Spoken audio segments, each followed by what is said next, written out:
Hello, everyone, and welcome to the third episode of the Panther Pigskin Preview of the 2024 season. I'm your host, Sam Tucker, joined by co-hosts Cameron James. Hello, everyone. And Peyton Watson. Hello, everyone. This week, week 4, your Elder Panthers will be taking on the St. Edwards Eagles. Before we get to the Eagles, let's talk about our performance in week 3 against Springboro. Cam, what did you think about the offense side of the ball? You know, Sam, I think overall we had a pretty good game. First half, offensive line didn't look too hot. Lack of communication was a big part that played into that first half.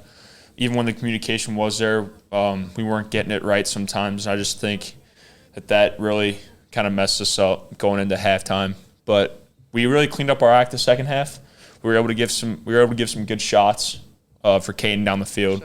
We were able to protect fairly well. We were able to run the ball a lot better. I think a big part of that was just we were able to wear the other team down, which is kind of how we run things around here. And I was just talking to them on the bench Friday night.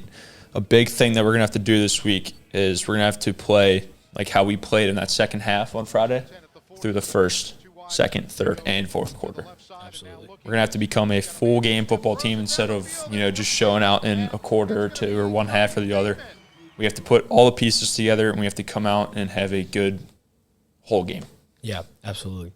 And Braden Boeing scored his first touchdown of the season. Yeah. Should have had 2 touchdowns, but yeah, called out of bounds in the first one. We watched the film, folks. He was in. Joey Thaman also had 2 touchdowns, including the game-sealing one. But, yeah, overall, a really great week offensively, I thought. Yeah, we're excited to come out again this week. Peyton, what do you think about the defensive side of the ball? The defense played absolutely phenomenal. Joey DiTullio, big factor on that defense last week with 2 interceptions and one of them being a pick six, a couple of tackles, and a couple of pass deflections as well. Matthew Golinar also had an interception and a sack. Derek Uran also had a sack and a couple of tackles. And they lead the GCL in sacks with 2.5. Maddox Arnold had a couple of tackles, and George Kaduli had a couple of tackles as well. And George Kaduli now has 34 tackles and still leads the GCL. Peyton, real quick, give us a quick update on the recent injuries that have taken place on defense. So this week against St. Edwards, we might not have our captain, Maddox Arnold. His knee, we're not sure if he'll play this week. It's a game-time decision for Maddox. And George Gaduli is going to be out for a while with a torn MCL. Yeah, Maddox went to the doctor today. Today is Wednesday for those of you viewing this. This will be coming out on Friday. But we still do not know. We might know by Friday, and maybe he will be playing. Hopefully he will be playing. But those are 2 big losses, especially because they're captains. Yeah. That's just going to bring down team morale. Yeah. Being such good players, leading vocally, leading by example. You never want to have that happen to any team. Yeah, and Maddox also just coming out on both sides of the ball, giving us those touchdowns on goal line and then third and short situations, getting us that first down and even maybe a touchdown. But, yeah, those will be some big losses for us. But one thing I think we do really well is just learning to adjust to things and taking it from there. Yeah. Elder's opponent this weekend, national powerhouse St. Edwards. St. Edwards Eagles have won 3 straight state championships in 2021, 2022, and 2023. They are led by senior quarterback Thomas Ciani, 2-time All-American running back Brandon White, and All-American linebacker committed to Coastal Carolina, Nate Gregory. The Eagles are currently at 2-1 after a loss last weekend to Boyle County from Kentucky. The week before, the Eagles beat St. Joseph's Prep, the number 15 ranked team in the country. That's crazy. Fellas, what are we expecting this game to look like? I mean, the past 2 years, the game has been very close, losing by a combined score of 4. Cam, what are you expecting from the offense side of the ball? First thing I want to mention is up front, I think we're going to see a lot of the same stuff that we saw last week. A lot of slanting and a lot of angling. Just being able to identify who we're picking up and who we're blocking off the ball. When it comes to the second level, I think we have to be better at getting to the second level and blocking it better, just so we can give our running backs even a more wide open lane to run the ball. Yeah. In the backfield, Caden Eastep, it's going to be a big game for him. We just have to give him the protection that he needs to be able to find his receivers down the field. Yeah. Yeah, Caden. I think this is a very big game for him. Yeah. He's a sophomore, and you're playing against St. Edwards. Yeah. That's one of the best teams in the country consistently, and they do a very good job at disguising what kind of coverage they are, whether they're cover 2, man, cover 3, and so seeing him be able to grow each week and be able to decipher defenses even better has been remarkable. And hopefully he continues to grow this week. Yeah, and this is just going to be one of those games that will, in a sense, define who we are. Absolutely. Because we're just going to have to take our mentality of physicality and wearing people down to a whole other level for this kind of team. Yeah. Peyton, what do you think is going to happen on the defensive side? Coach Roden, when we were watching film on Monday, said after their loss is that this team is beatable as long as we play the right defense. We do what we're supposed to do, and no one decides to be a hero, and we all just do our jobs. As long as we can force them to run, we should be good. That's what we're best at, is our run defense. Passing-wise, as long as we can stop number 8, Zach Hackelman, we can lock him down, force them to run the ball, we should be in great shape. Yeah, absolutely. This is a difficult game every year. It's a hard game. Yeah. No matter how good they are, it's tough to beat St. Ed's. One of those things is the drive up there. 4-hour bus ride. Cameron, what are you planning on doing on the bus ride up there? I am planning on doing 2 things: eating and most likely sleeping. Yeah, but, sounds like a plan. Given it's going to be kind of hard because you have the game day jitters, the nerves, the tension in the air, and then you have that 7 a.m. wake-up call. Yeah. You don't know which one that you want to take. You either want to lock in and listen to music for majority of the ride, or if you want to take that, I need some more sleep route, you can go that way too, but I don't know. But all I know is I'm eating. Yeah. Peyton, that's a guarantee. Peyton, what are you planning on doing up there? I'm going to eat, and on the bus ride there, I'm going to be listening to Zach Bryan, and I'm going to try and fall asleep that whole ride. Yeah. I'm planning on possibly playing a little bit of Among Us with the boys, get a little team bonding going. But yeah, of course, we're, talking about what we're going to be doing up there. That's difficult, Yeah. It's draining. Yeah. On those types of drives, going through Ohio, not much to look at. Yeah. You're looking outside, you think you've been going for 30 minutes, you look at the timer, you've been going for 2. Yeah. But yeah, obviously going to be a very difficult game, and we hope to see you guys up there. If you don't make it, that's okay. That's far, and we won't hold you to it. But that's all we got. The 3rd episode of the Panther Pigskin Preview. Hopefully we see you guys up there. We won't hold you against it. Signing off, you have Sam Tucker, Cam James, Peyton Watson. We'll see you guys next week. Well, I'm running down the road trying to loosen my load. I got 7 in my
touchdowns. Joey DiTilio with 2 interceptions on defense, including a 31-yard touchdown return. He also had a bunch of knockdowns in the secondary. Meanwhile, St. Edwards is now 2-1 after losing last week to Boyle County, Kentucky, 38-21. They are coached by Tom Lombardo in his 10th year at 108 wins and 17 losses. Lakewood St. Edwards leads the series 13-7. They have won the last 6 meetings, winning 34-33 last year. The last Elder win was way back in 2016, 15-9. Welcome aboard, Caden Cook. Caden, thanks for filling in today. It was just going to be solo, but we've got you here today. My pleasure. It's fun to be here. Fun atmosphere. Speaking of fun atmosphere, the Panthers for the first 3 weeks have done a really nice job, but had some bad news after the last week games. George Gaduli, who had 35 tackles, also had averaged about 45 yards in punting.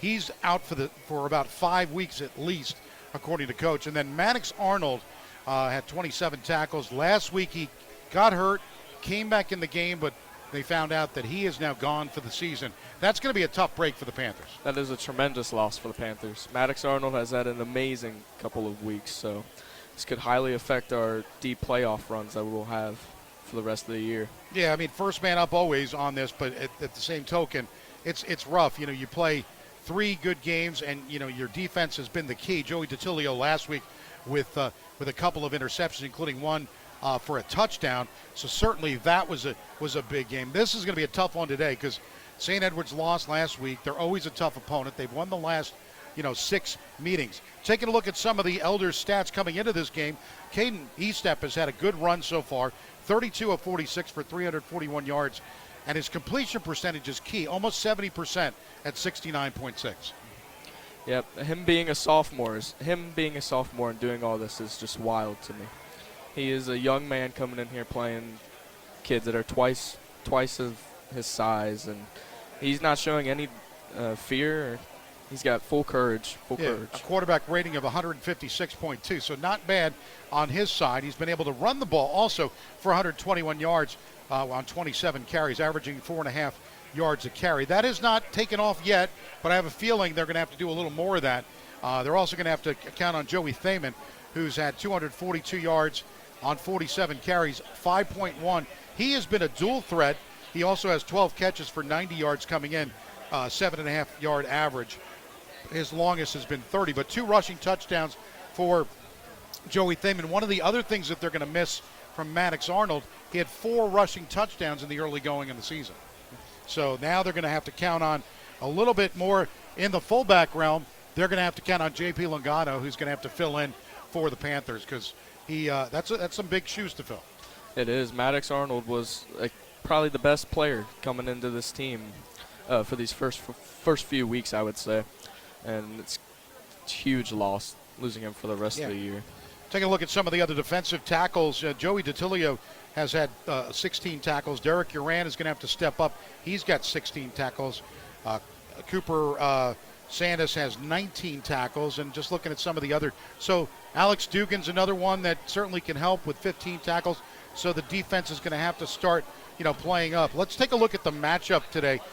This is the 21st or 22nd meeting. Let me take a look at that. I got 21 meetings on one side, and this is the 21st meeting between the two schools. It began back in 1996.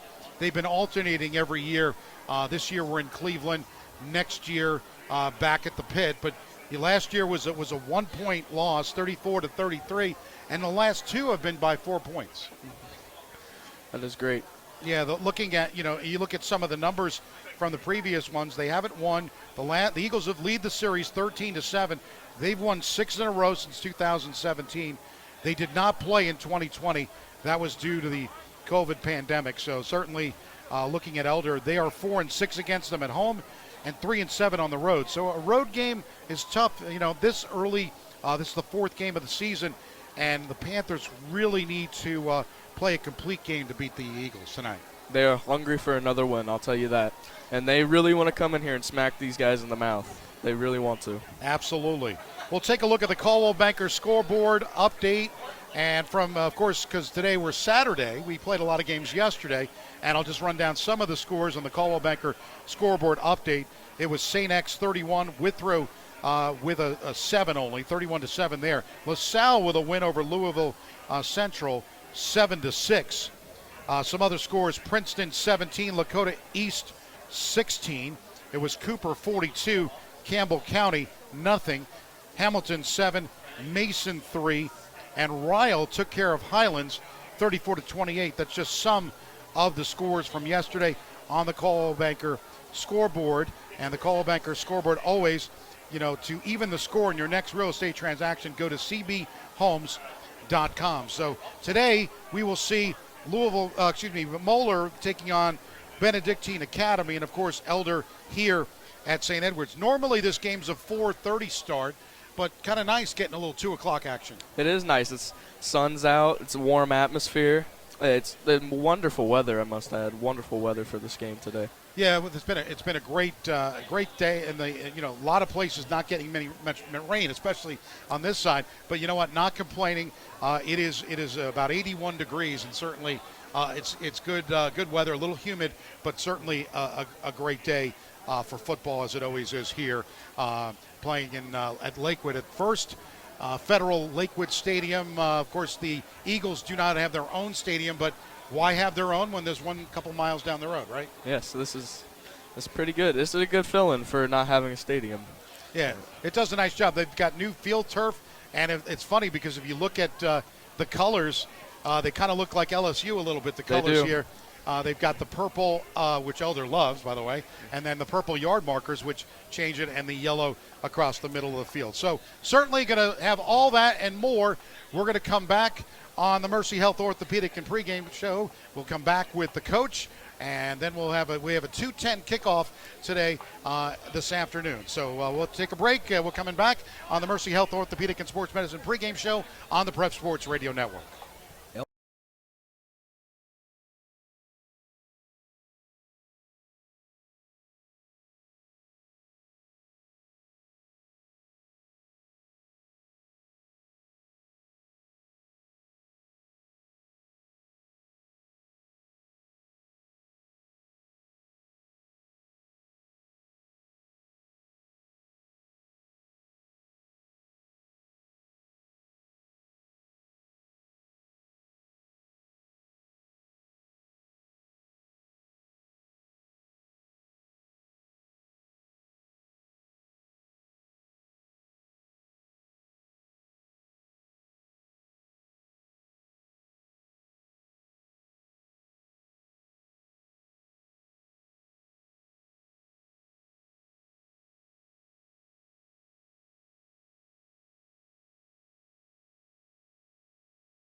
Oh, I'm Len Harvey. I'm joined on the field by Elder head coach Doug Ramsey. And, Coach, a nice win last week against Spring.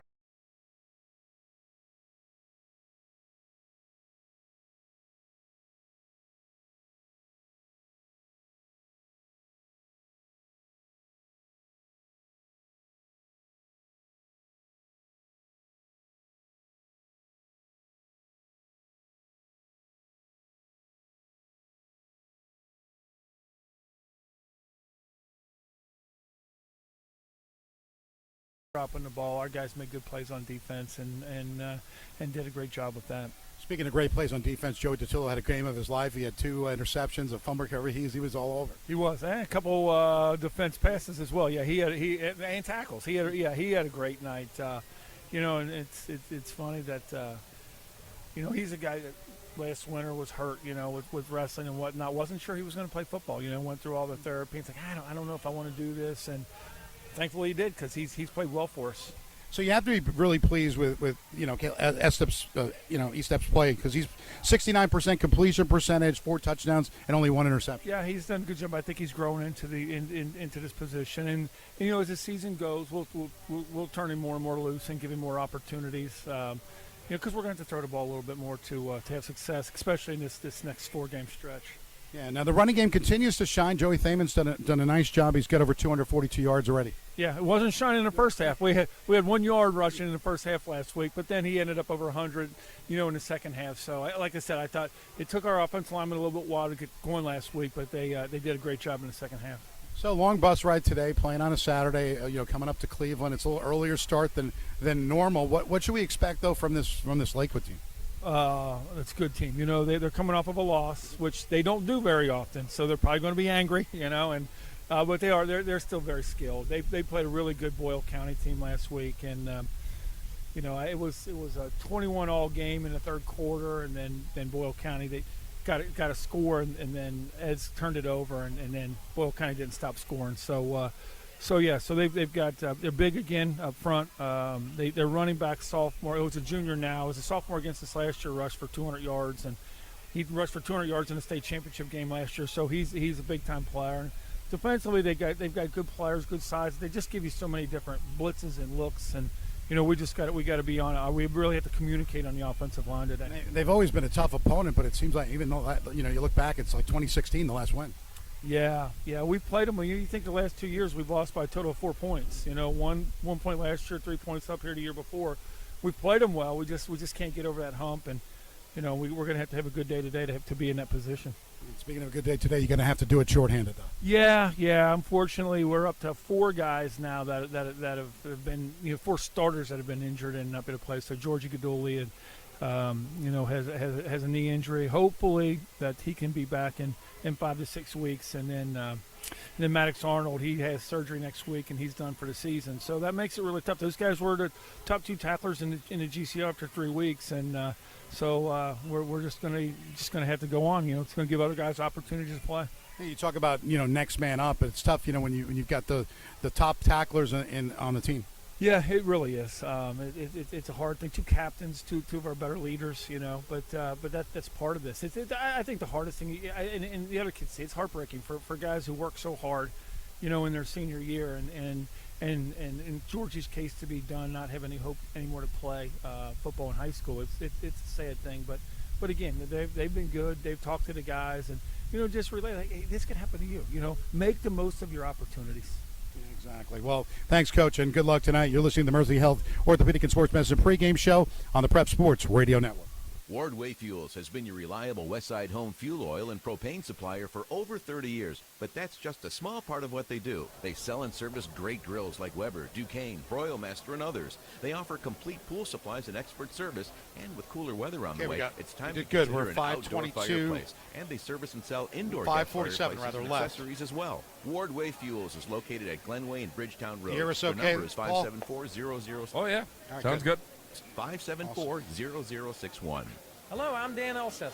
My family owns the farm in Delhi. It's time to book your holiday party, so whether you've got a group of 6 or 600, we've got you covered.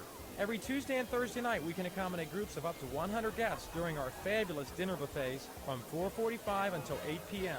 Or book the farm for a private party of 50 to 600 guests the rest of the week. Plan now to bring your family, friends, or coworkers to celebrate the Christmas season with first-class food and holiday cheer at the farm. Check us out at theplacetoparty.com. Safety footwear. There is hardly a job site or business that doesn't require them, and your local Red Wing shoe stores have them. Red Wing has the popular safety styles you demand, from comfort shoes and athletics to traditional boot styles. With 5 convenient locations, Red Wing can manage your company's safety shoe program, and we can bring the store to you with our mobile safety shoe truck. Contact the Red Wing store nearest you in Eastgate, Tri-County, Western Hills, Mason, Florence, and online at redwingshoes.com. Your electric bill these days can be pretty shocking. I got open coming up here. Yep, that's fine. More shock. Coco?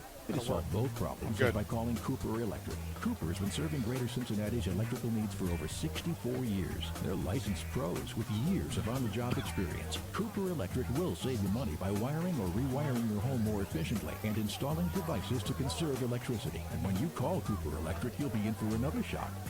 A real person will answer your call 24/7, 365. 513-271-5000. 271-5000.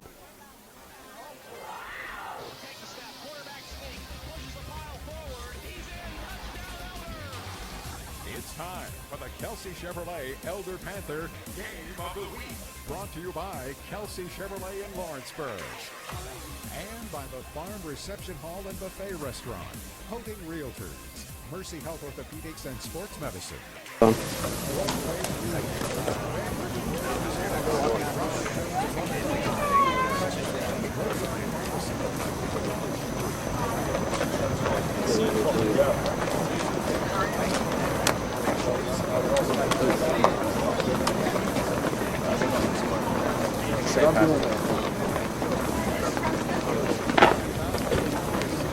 Why is it so quiet?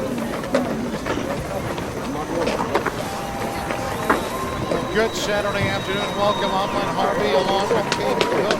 It's week number 4. Good afternoon, ladies and gentlemen. High school football season, and this afternoon we are at First Federal Lakewood Stadium in Lakewood, Ohio, for the Prep Sports Radio Network. Kelsey Chevrolet Elder Panther Game of the Week, live around Cincinnati. You're hearing us on Sacred Heart Radio and around the world at ehsports.com. Tonight it's Elder at 3-0, taking on the Eagles of St. Edward's High School, who are 2-1. Caden Cook filling in for Will Summers this afternoon, as we've got everybody on assignment today.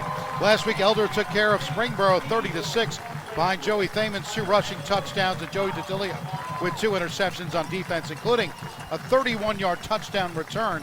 Meanwhile, St. Edwards is now 2-1 after losing last week to Boyle County, Kentucky, 38-21. They are coached by Tom Lombardo, his 10th season at the helm.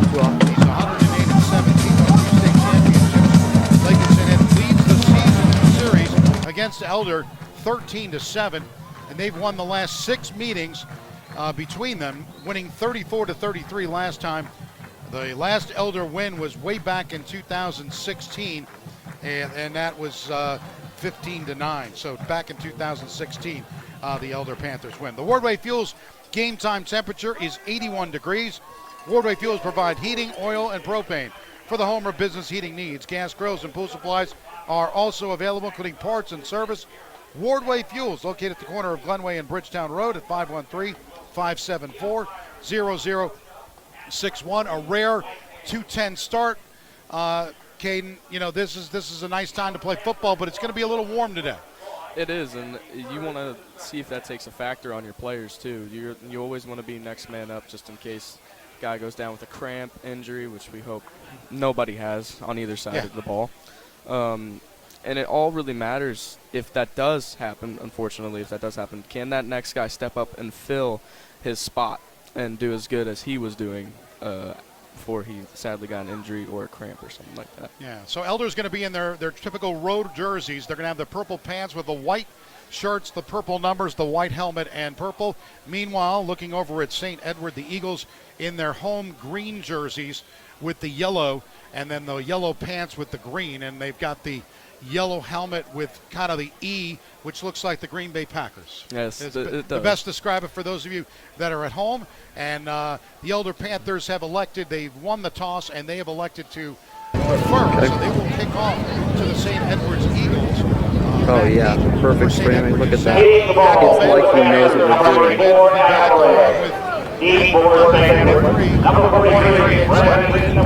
Okay, yeah, put him out. Ray will kick off for the Panthers. The Panthers going from left to right of your radio dial to start this one off.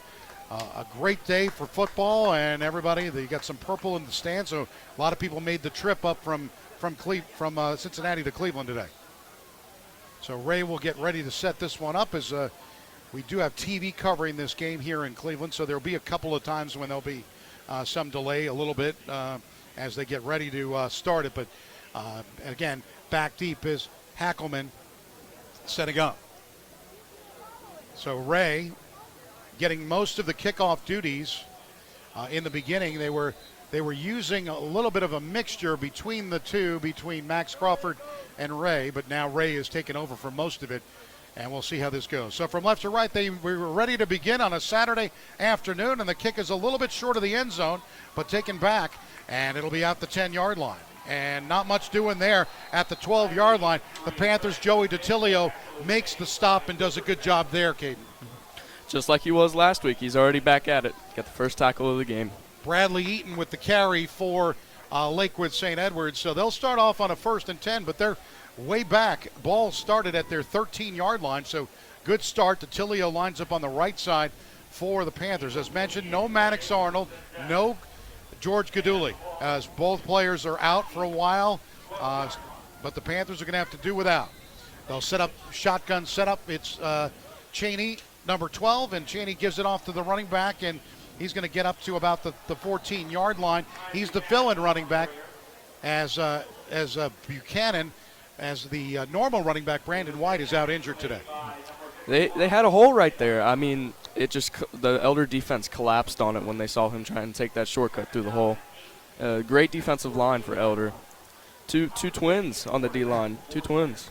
2nd down and 8 now for Lakewood St. Ed's. The Eagles going from right to left. 2 wide receivers to the right and 1 to the left side. Cheney, shotgun setup, and now the give up the middle. Running back's going to spin this time to about the 16-yard line. Not much room there for Tyler Buchanan. Pharmacist John Rosart try the extra special services that a compounding pharmacy offers. Rosart Pharmacy, South Miami, is nearby and will give you the personal service you've been missing. Rosart Pharmacy, proud to support Elder football. Just underway on a Saturday afternoon, 10:50 to go in the opening quarter, the first possession for the Eagles, and we have no score. It's a 3rd down and 5 coming up for the Eagles. They're going to go with 4 wide receivers, 3 to the right, and now Cheney looks to the right, throws it to the right. It's complete at the 20, 25, and he's out of bounds along the right side, out of bounds at the 28-yard line, and it's Zach Hackelman with the catch for St. Ed's, and that will give him actually Mason Sack. I believe the tight end caught that one. Yeah, the flats were wide open right there. Quarterback solid. Just do anything to move the chains. Don't got to get big yardage. Just go little yards at a time. 1st and 10. They'll spot it at the 28-yard line for St. Ed's on their first down. 2 wide receivers off to the left side, 1 to the right. Cheney calls for the signal and throws it out. It's Buchanan up the middle, and he's out to the 37-yard line. A gain of 9 on 1st down, just close to the 1st down marker for Buchanan, and he's been if he's the backup running back, you look at that, you've got 27 in there now, and number 27 for Lakewood St. Edwards is Angel Hillsman, getting a chance to play here. They'll set up a 1st and 10. They'll mark it at the 40-yard line. 1 wide receiver, make that 2 now to the left. They go in motion, and the high snap, Cheney's going to run it, and Cheney's going to get sacked back at the 38-yard line. The Panthers, Uran, got him there. And you cannot take these errors. The errors like this can completely kill a drive. You've got to be able to see once you have them here, the loss here, 2nd and 11 at the 39-yard line. You've got to keep going. You can't let them keep running up and down the field. They've got a great offense, and the Panthers need to make some stops. They need to if they're going to be in competition to win this game. 9:35 left here in the opening quarter. There is no score. It's a 2nd and 11 from the 39. Cheney's got time. He looks, spins. Now he's going to run it. He runs it across the 35, and he is tackled right in the, and a great job by number 21, Matthew Golan. Trying trouble tracking who did what. Unless it's literally the same guy. And the receivers at the same time. He sees the quarterback needs to take off. It just goes down.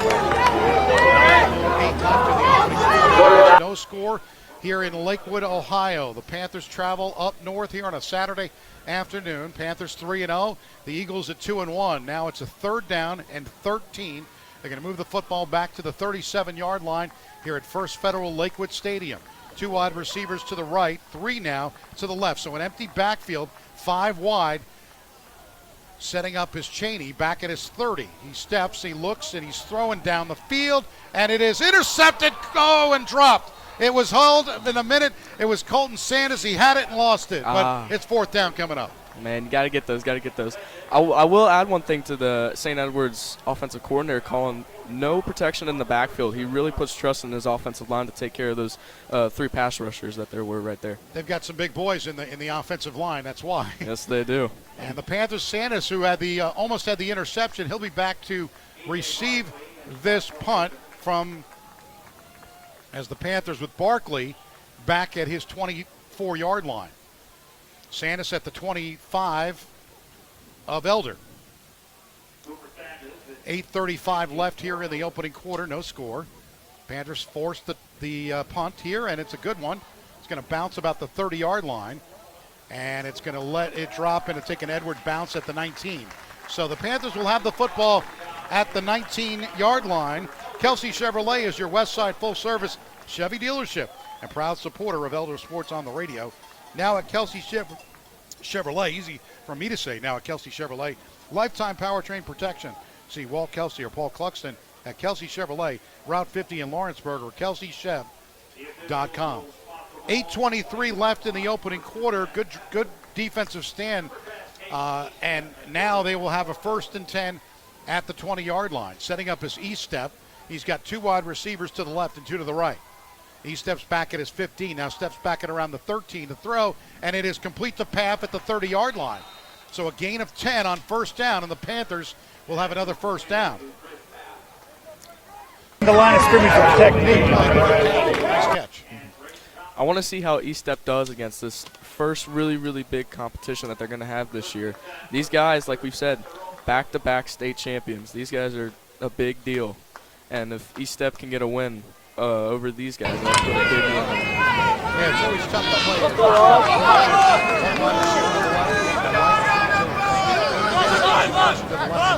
play. Now, Thaman will step up to the left side of the pistol.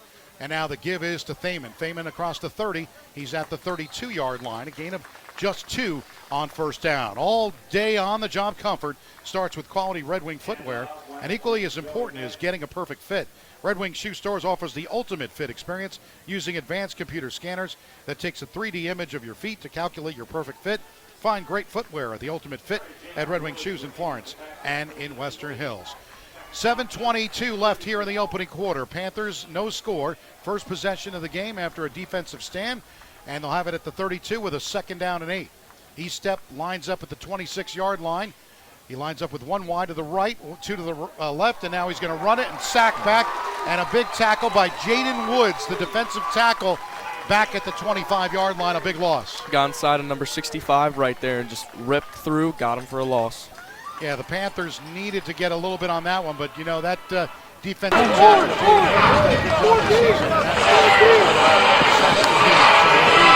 6:45 left here.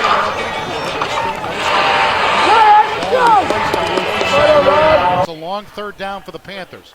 3rd and 13. They've got 2 wide receivers off to the right, 1 to the left side. They go in motion to the left side with Trenton Meyer, and now the throw down the field looking for Paff, and he can't get that one. And a little bit of pushing and shoving going on the sidelines as Maki Boone, along with Paff, were pushing and shoving. That was a great call by the ref not to throw a flag there. Both pushing by both guys, and it was a great call. 6:23 left in the opening quarter. The Panthers are forced to punt it, and without Gaduli, it's going to be all Caden E-Step. He's back at his 14-yard line. And they set up now to punt this one away to Vagliardi.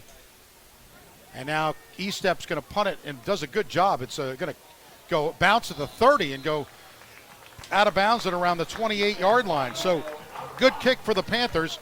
Portions of tonight's Elder game are sponsored by financial advisors Adam Schuster, Ted Lucian, Matthew Smith, and Jacob Lindsay of the Lucian Schuster Smith team at Morgan Stanley in Cincinnati, offering wealth management planning for their clients. Elder grads, Adam Schuster, a certified financial planner practitioner, and Jacob Lindsay, financial advisor at Morgan Stanley, are currently scheduling wealth management consultations at 513-562-8304. 6:15 left in the opening quarter. There is no score. 1st and 10 at the 29-yard line. Cheney with a give up the middle, and that's going to be the running back, number 26, Tyrese Buchanan. He'll get the bulk of the carries today with Brandon White out. Brandon had come into the game with over 400 yards. This game for Edwards is going to be won or lost in the trenches today, I would say. Yeah, it will be. 5:50 left here in the opening quarter. There is no score. First, they'll mark it 2nd down and 10 at the 29-yard line. 1 wide to the right, 2 to the left. And now Buchanan fake the throw by Cheney. It's off and it's completed at the 29, actually the 34-yard line. And that was number 27, and it was Angel Hilleman. And Angel Hilleman will get it to about the 34. We'll see. It'll be a 3rd down coming up for Lakewood St. Ed's. Great catch by that kid. Holding on to the ball, not letting the big hit knock it loose. And it'll be 3rd and 4 for St. Ed's. The Eagles with 3 wide to the right, 1 to the left, and Cheney looks back, steps at his 25. Throws a screen around the 31-yard line, and it is great tackle. And the Panthers do a good job. Boeing got in there along with number 11. Making the tackle,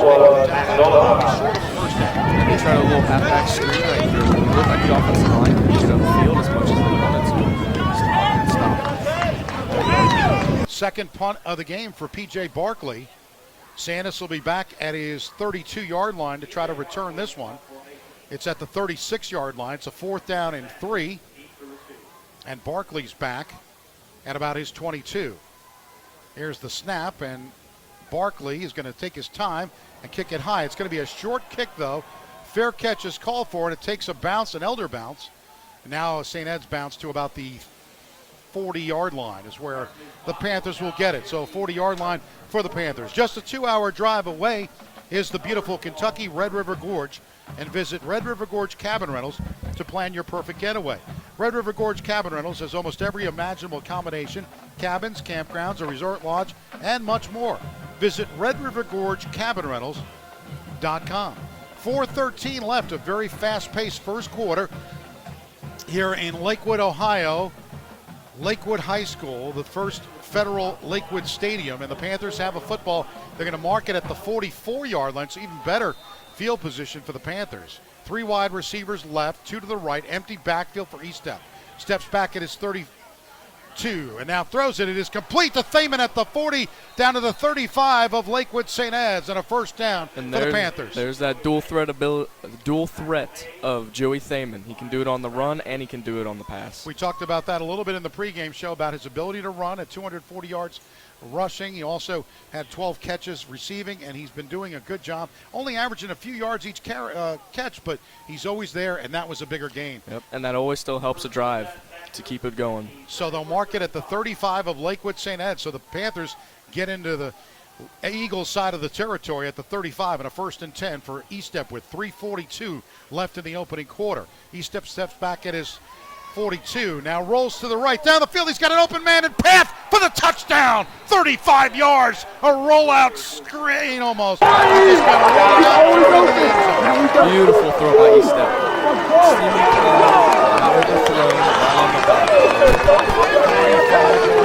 Let's get that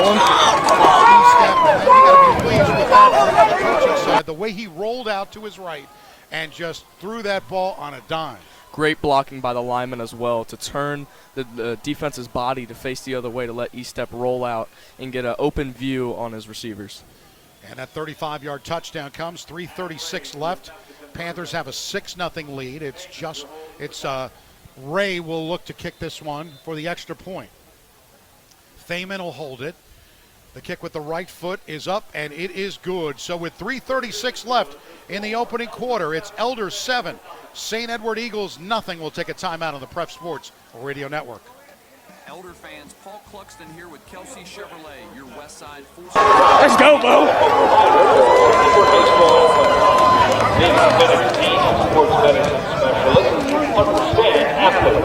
With many locations throughout all because of your family believing in ours. Find new roads at kelseychev.com.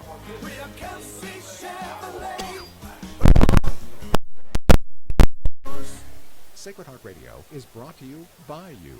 Yes, your donations make Catholic radio possible, so to give a gift of any amount, please visit Sacred Heart Radio. 5 seconds. Donate or call 513-731-7740. And thank you. Welcome back to Lakewood Stadium, First Federal Field.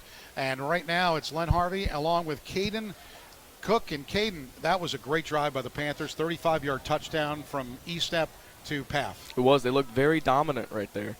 I don't think that will be the case for the whole game, but that was a very good drive. Yeah, very good drive. You look at that, and you got the situation where what I loved the most was the fact that E-step rolled to his right and then just kind of dropped it in there. He saw Path was open, and he didn't miss. Great presence for a sophomore. That's a great play.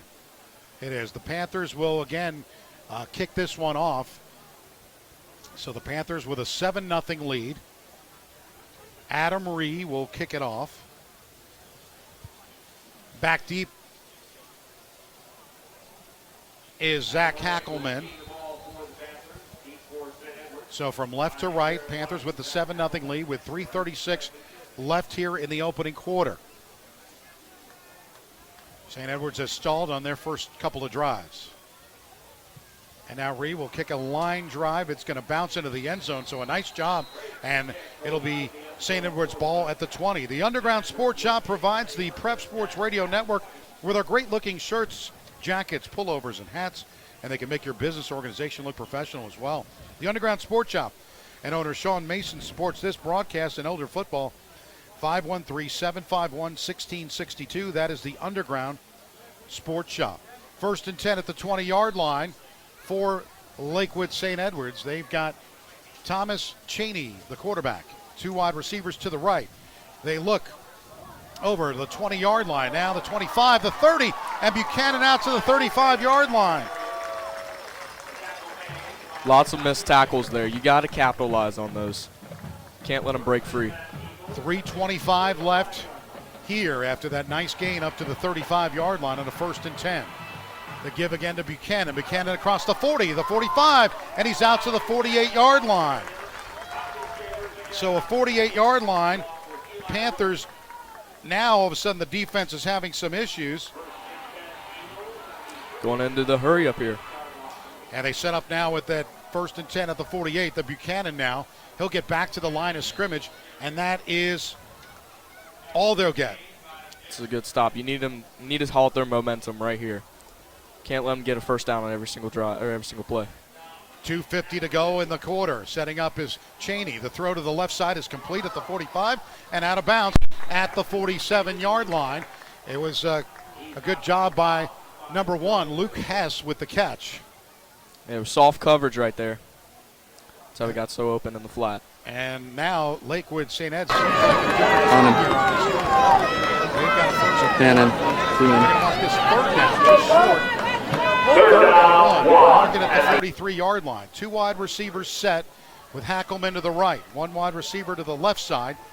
And now the give up the middle, Buchanan. Buchanan's going to get it to the Elder 40-yard line.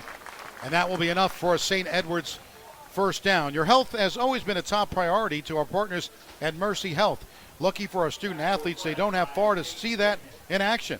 Athletic trainer Jeffrey Fitz is always close by for help, provide personal care for our Panthers, and team physician Dr. Matt Bosom as we set up a quick gain, and Buchanan gets it to the 38-yard line. We'll finish up with team physician Dr. Matt Bosom, just a phone call away for all the sports medicine needs. Thank you for all you do to keep the Panthers student athletes healthy. Mercy Health is a proud sponsor of high school sports and always our pregame show also. 2 wide receivers off to the right side, including Hackelman and Luke Hess. Shotgun setup on a 2nd down and 7. The throw to the right side is complete to Hess, and he's out of bounds at the 29 of Elder. The ball comes out, but they're going to say he was down right around the 28-yard line. Yeah, and I don't really like the way the Elders playing their defense right here. They're playing extremely soft when Edwards hasn't took one shot yet. They're taking it slow at a time, 5 yards at a time, and that's really all you need. That's all you need to do to go down and get a score. Minute 15 left in the opening quarter. 7-0 Panthers, but St. Ed's is driving. Now they give to Buchanan up the middle. Buchanan spins to the right and gets to about the 25-yard line of the Panthers. So with a minute 3 left here in the opening quarter, 7-0 Elder on top. Cook filling in for Will Summers today. First time, a little bit nervous, right? A little bit? Not bad? No nerves. I love No it. I nerves. love it. You just went right into it. It's all good. 2nd and 7 now for St. Ed's. They've got it at the Elder 26-yard line. Hess to the left side. They go in motion. And now the fake. And now plenty of time. So rolling to the right. And it's going to be the quarterback keeper, 15. He's out of bounds at around the 16-yard line. So a nice run for Thomas Cheney. Make his mind up right there. It's dancing in the pocket, and then it's collapsing. You have to get that just let him get a first down. 5-yard loss. So that'll mark it at the Elder Panthers 16-yard line. So the Panthers score on a 35-yard touchdown from E-step to Path. And now right back is Lakewood St. Ed's. They've got a 1st down and 10 at the Elder Panther 16-yard line. Just 28 seconds left here in the opening quarter. Need a turnover right here. And we'll hold them to 3. 2 wide receivers to the left side and 1 to the right. Now looking, and the give is to Buchanan, and Buchanan gets to about the 12-yard line. And a gain of about 4 there. Cooper Electric is proud to support Elder football. Reliable service and prompt quality service is the hallmark of Cooper Electric's business. Upgrading your electrical service to your home or business is easy with Cooper Electric. Cooper Electric, 513-271-5000. And that is the end of the first quarter of play with the score. Elder 7, Lakewood St. Edward Eagles nothing. We'll take a timeout on the Prep Sports Radio Network. Coding Realtors is a proud sponsor of Elder High School football. How's it sound from your end? The professionalism, Good. work ethic of Need a turnover.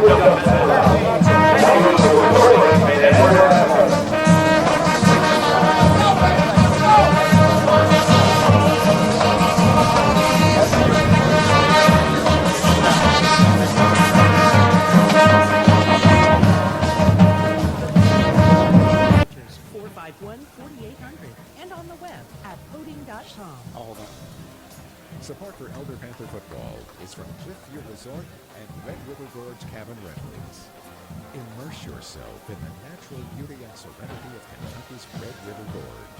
However large or small your group, and no matter what conveniences you're looking for, you'll find a clean and comfortable stay at Red River Gorge Cabin Rentals or Cliffview Resort, proud sponsors of Elder Panther football. Why wait in endless lines at the pharmacy when Rosard Pharmacy, a proud supporter of Sacred Heart Radio, can fill your prescriptions in a timely manner? 5 seconds. Rosard Pharmacy, fast, friendly service without the wait. 513-941-0428. Welcome back to First Federal Lakewood Stadium. Len Harvey setting up here with Caden Cook, and we've got a Coldwell Banker scoreboard update. Moeller trailing 14-7 at the half now to Mallard Creek. To even the score in your next real estate transaction, go to cbhomes.com on the Coldwell Banker scoreboard update. Again, 14-7, Moeller trailing at the half. That's a surprise. It is, and this GCL South, it's competition everywhere. Xavier, LaSalle, Elder, Moeller. Very good programs that want to win. They do want to win. And every GCL South loss for the opposing teams helps you. It's a huge benefit because these 4 programs are very, very good, and they don't lose very often. So St. Edwards is now after a 7-0 lead for the Panthers. Panthers now have to hold off St. Edwards as they are now at the 13-yard line. It'll be a 2nd down and 7 for the Eagles. They'll set up going from left to right here in the second quarter, just underway second quarter. And Panthers need a stop here on defense, maybe hold them to a field goal, but so far they're going to line up to the left side. They line up with Hackelman. They'll set up along with Hess to the right. Shotgun setup. The give to Buchanan is a fake. The run to the end, and it's going to be a touchdown of 13 yards around the end to Zach Hackelman for the 13-yard touchdown. It was a fake up the middle and a roll to the left, and Hackelman goes 13 yards for the Eagle touchdown. Yeah, that play call got the defense all turned around, had no idea where the ball was going, those RPOs. And you really have to just it's a great coaching moment right here on the sidelines for the defensive coaches to talk to their team, see what's going on, see what St. Edwards is doing different than what they expected maybe watching film. It's all about all that. Moyer will look to add this extra point. Barkley will hold the punter with 11:53 left here in the second quarter. And looking to tie this game up at 7.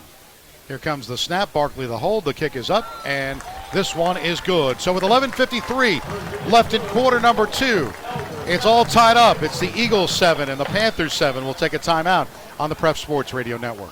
Bill Cunningham here, the Great American, for Robert Jones Plumbing. I only use Robert Jones Plumbing for my personal and business needs, and you should too. 513-353-2230. That's 513-353-2230, or visit them on the web at robertjonesplumbing.com. Robert Jones Plumbing, complete plumbing services. I use them and you should too. Robert Jones Plumbing, the best in the business. Your complete plumbing contractor is Robert Jones Plumbing. Have you used our QR code to download the Sacred Heart Radio app? The app lets you hear Sacred Heart Radio from anywhere and gives you access to the Sunrise Morning Show and Driving Home the Faith. 5 seconds. To get the app, visit sacredheartradio.com and scan the QR code. Welcome back to Lakewood High School. It's First Federal Lakewood Stadium, and St. Edwards scores. They take the ball down and they go 80 yards, and it was Hackelman with a 13-yard end around for the touchdown. It's tied at 7 now. Panthers will get the football back with 11:53 left here in the second quarter. Barkley will look to kick this one off from left to right. They go. The Panthers will be going in the other direction for this second quarter. They scored on a 35-yard touchdown from E-step to Path at the 3:36 mark left in the first quarter. So the Panthers, Cooper Sandus back deep, along with Path. And now Barkley will look to kick this one off. And it's going to be Path at the 2. Takes it to the 10. He's to the 15. Now out to the 20. He's got a burst of speed, 25-30. And he's out to the 34-yard line. And Path does a nice job. That's a good return for the Panthers. Mm-hmm. Good field. Yeah, good field position for the Panthers. TicketJungle.com. Tickets to corporate, sports, all events locally owned and operated. Authentic tickets. Secure checkout and email confirmation and delivery. Riverbend, Aronoff, Heritage Bank, or any venue, local, regional, or nationwide. Bengals, Bearcats, Buckeyes, Fighting Irish, all professional and college sports. TicketJungle.com, the fans' ultimate source for tickets. TicketJungle.com, proud supporter of the Prep Sports Radio Network. TicketJungle.com. 11:45 left in the second. 32-yard lines where the Panthers will take over on a 1st and 10. The give to Thaman. He rolls to the right, spins out, gets to about the 35-yard line. A gain of 3 on first down. So a little bit, not much, but 3 yards for the Panthers. Had some linemen pulling on that play. You can see the big boys move. 11:28 left here in the opening half. Panthers have the ball, and they are tied at 7. Panthers scored on their last drive, a 35-yard touchdown run by E-step, a touchdown pass rather, from E-step to Path. And now E-step will line back at about his 30-yard line to get this snap. He goes with 5 wide, empty backfield. 3 to the left. They go Boeing in motion. The fake, and now looking to the right. The throw is complete to Trenton Meyer. He gets to the 41-yard line.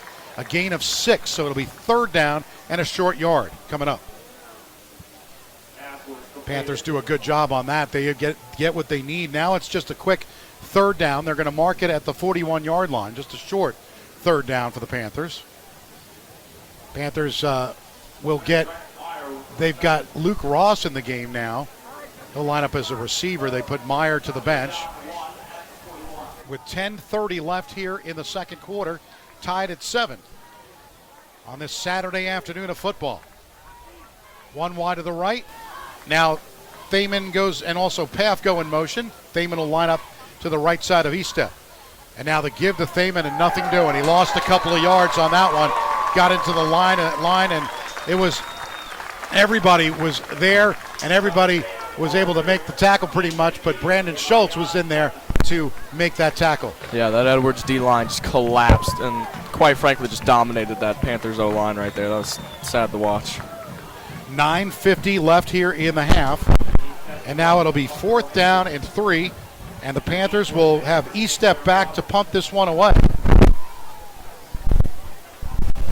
Nick Viragliardi, and it is going to be a long kick at the 28, and fumbled. And finally, the Panthers are going to say that Viragliardi got it back at the 32-yard line. So a little dangerous situation there. You call for a fair catch, you got to catch it. Yeah, close call right there.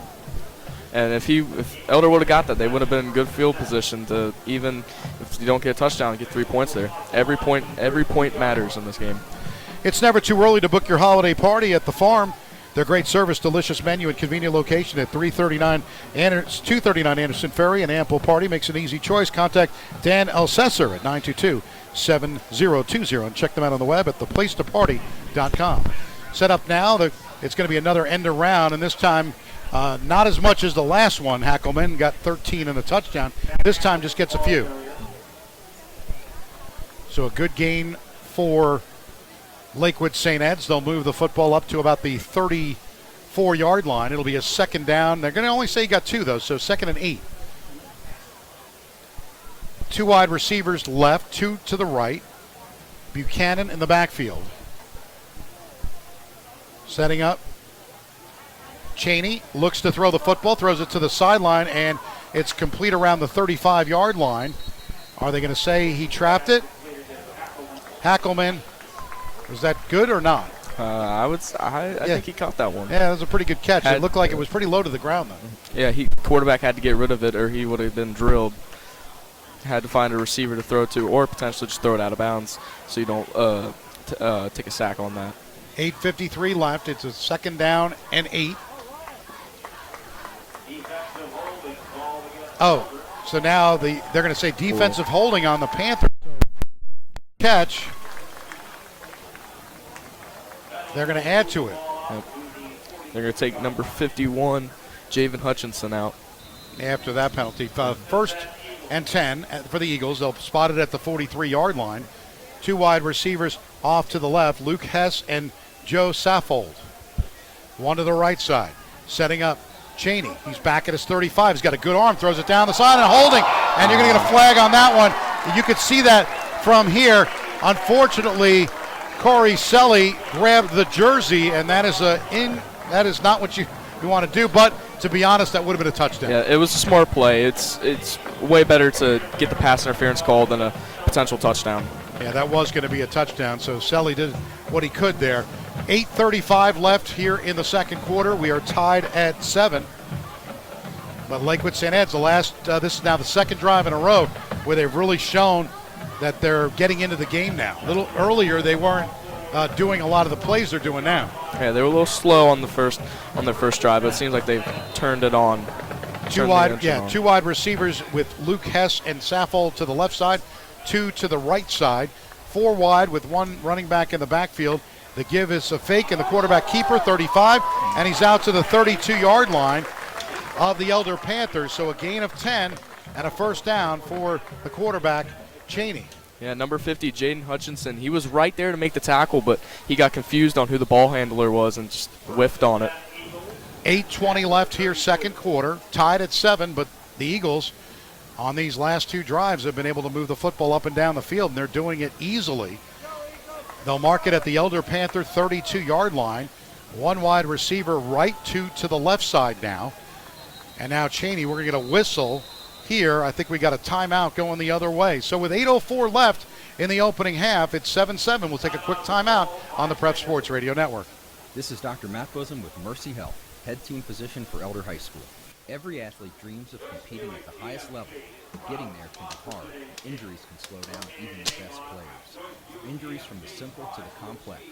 Mercy Health Orthopedics and Sports Medicine can provide timely evaluation, treatment plans, and a comprehensive return-to-play program for athletes from grade school to the pros. We are available nearby no matter where you are in the greater Cincinnati area. 513-347-9999 or on the web at mercy.com/ortho. When you click subscribe at sacredheartradio.com, you get our show notes in your inbox with links to everything featured on the Sunrise Morning Show. 5 seconds. To know when your favorite guests are on, go to sacredheartradio.com and click subscribe. Welcome back to Lakewood Stadium, First Federal Lakewood Stadium. It's Len Harvey and Caden will set it up here.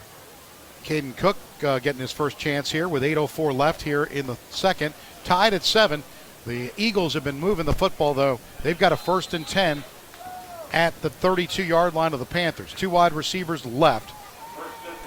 Cheney sets up. They go in motion. They were going to do the same play they did on the touchdown, but a little movement, so we've got a flag down on Lakewood St. Ed's, and that's going to move this back about 5 yards for – that's a good break for the Panthers. Looks like one of the linemen were eager to go hit somebody. When it comes to your heating and cooling system, you seldom think about it until there's a problem. And if there is, that's when you need to contact Schmidt Heating and Air, which are celebrating 70 years of service from basic maintenance to major repairs. Contact Schmidt Heating and Air at 513-6900. Stay comfortable with the help of Schmidt Heating and Air, 531-6900. 8:02 left on this 1st and 15 now. The quarterback keeper, 35-30 to the 25, and he's out to the 23-yard line. Derek Uran finally got him, but that is a first down. You have to watch. You have to get past the blocks to see where the ball is going. This Elder defense, that's 2 times now where they've done an RPO, and they've completely went for the running back when the quarterback. They're going to say it was a 2nd down, and they're going to move the football off, and Buchanan will get it now, get the first down on that. So down to the 20-yard line. Sorry about that, Kate, but there was they had marked it just shy of the first down, so they gave him the first down on that one. Yep, going for the hurry up right there. 7:33 left here in the second quarter.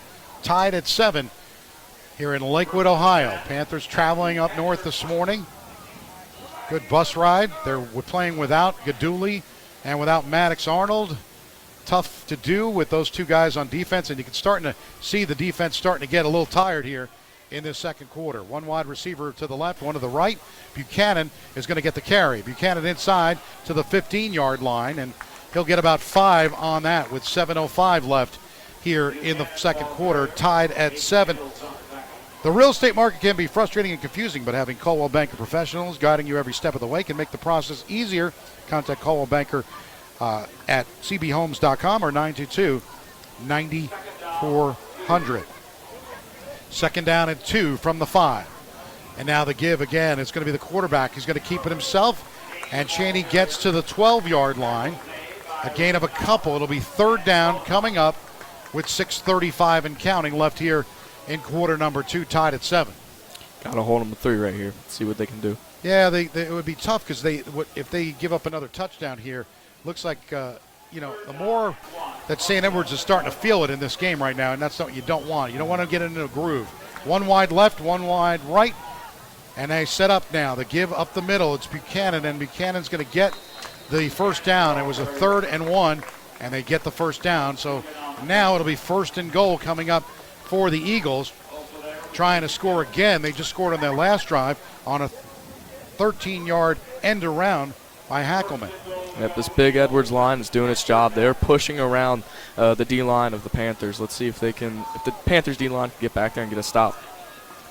They'll set up now in the backfield. They go with number 43, and it's the give to him, and he's going to get stopped as the Panthers do a good job stacking him up at around the 10-yard line. So Eaton that time, Bradley Eaton, getting a chance to carry the football and does a good job there. 5:32 left in the quarter.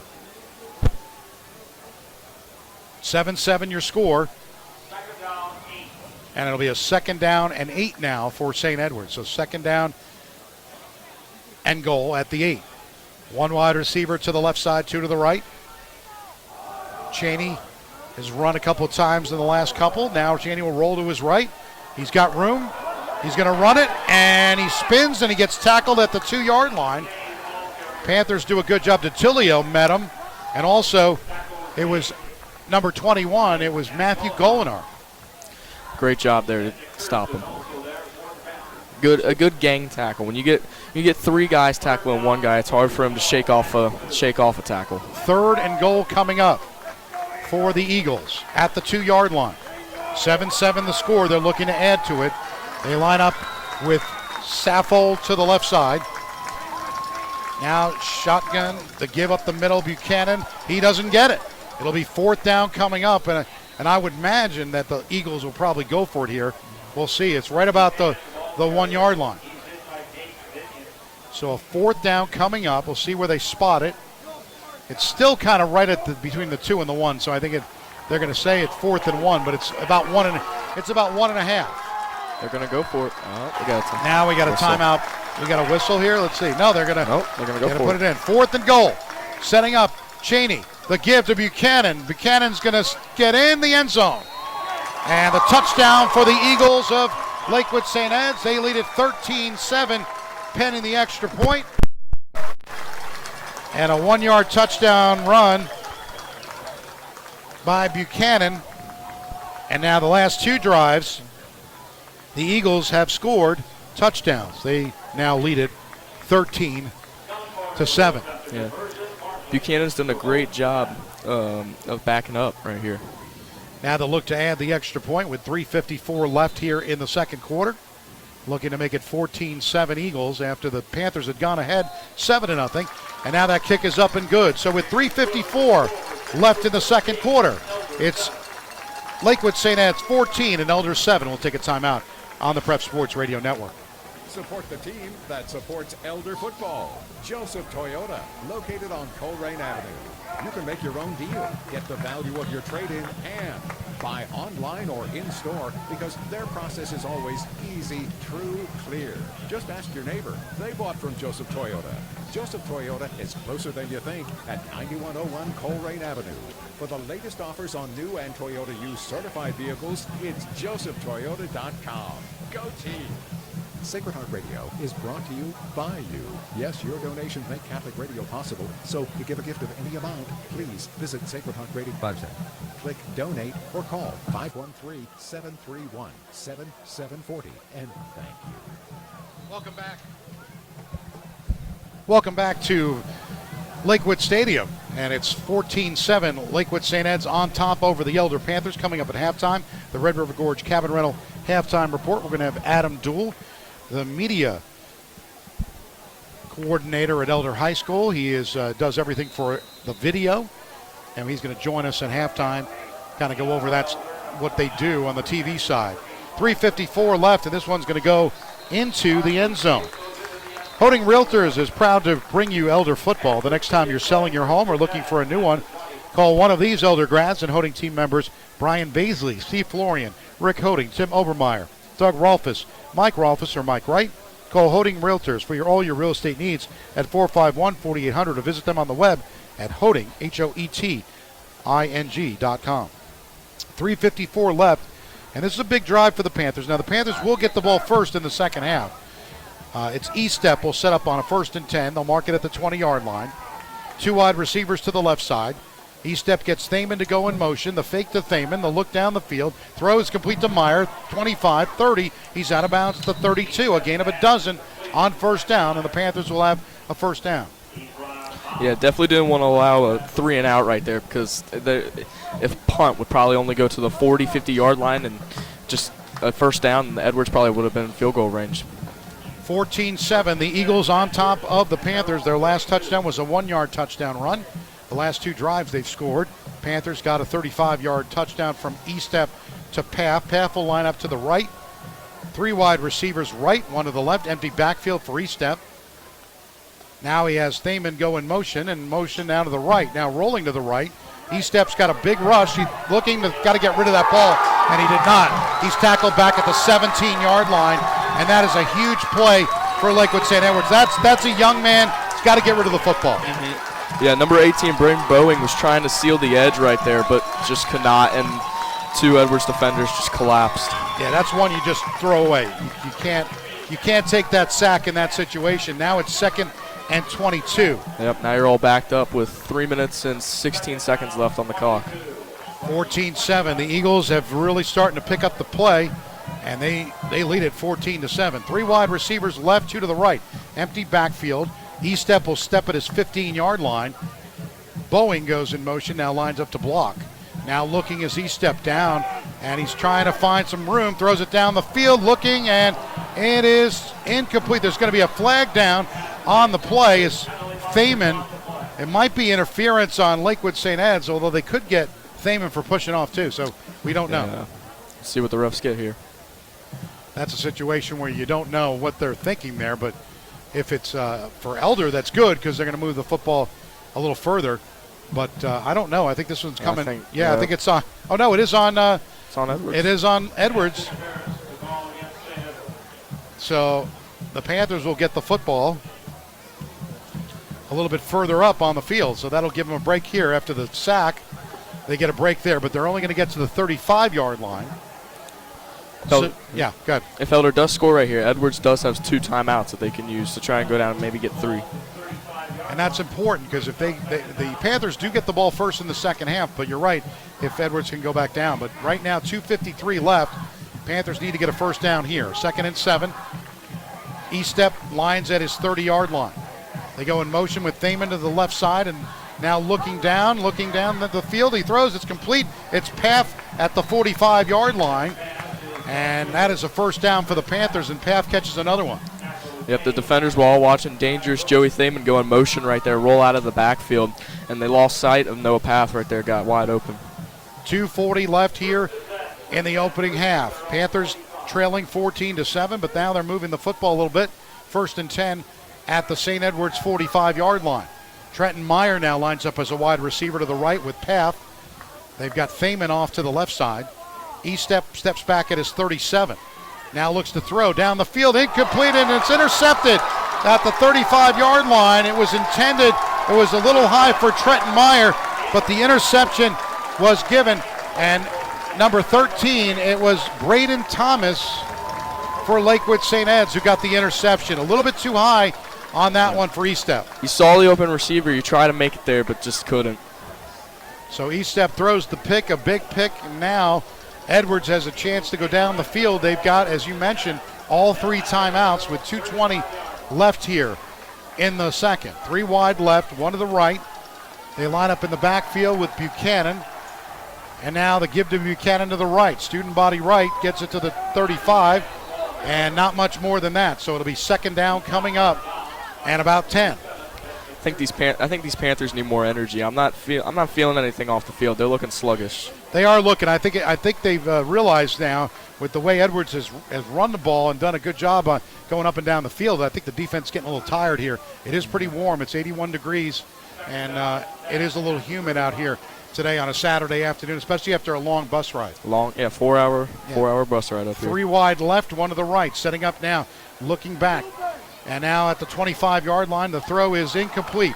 It was intended for number 27, Angel Hilleman, and incomplete. That time Cheney couldn't make that happen.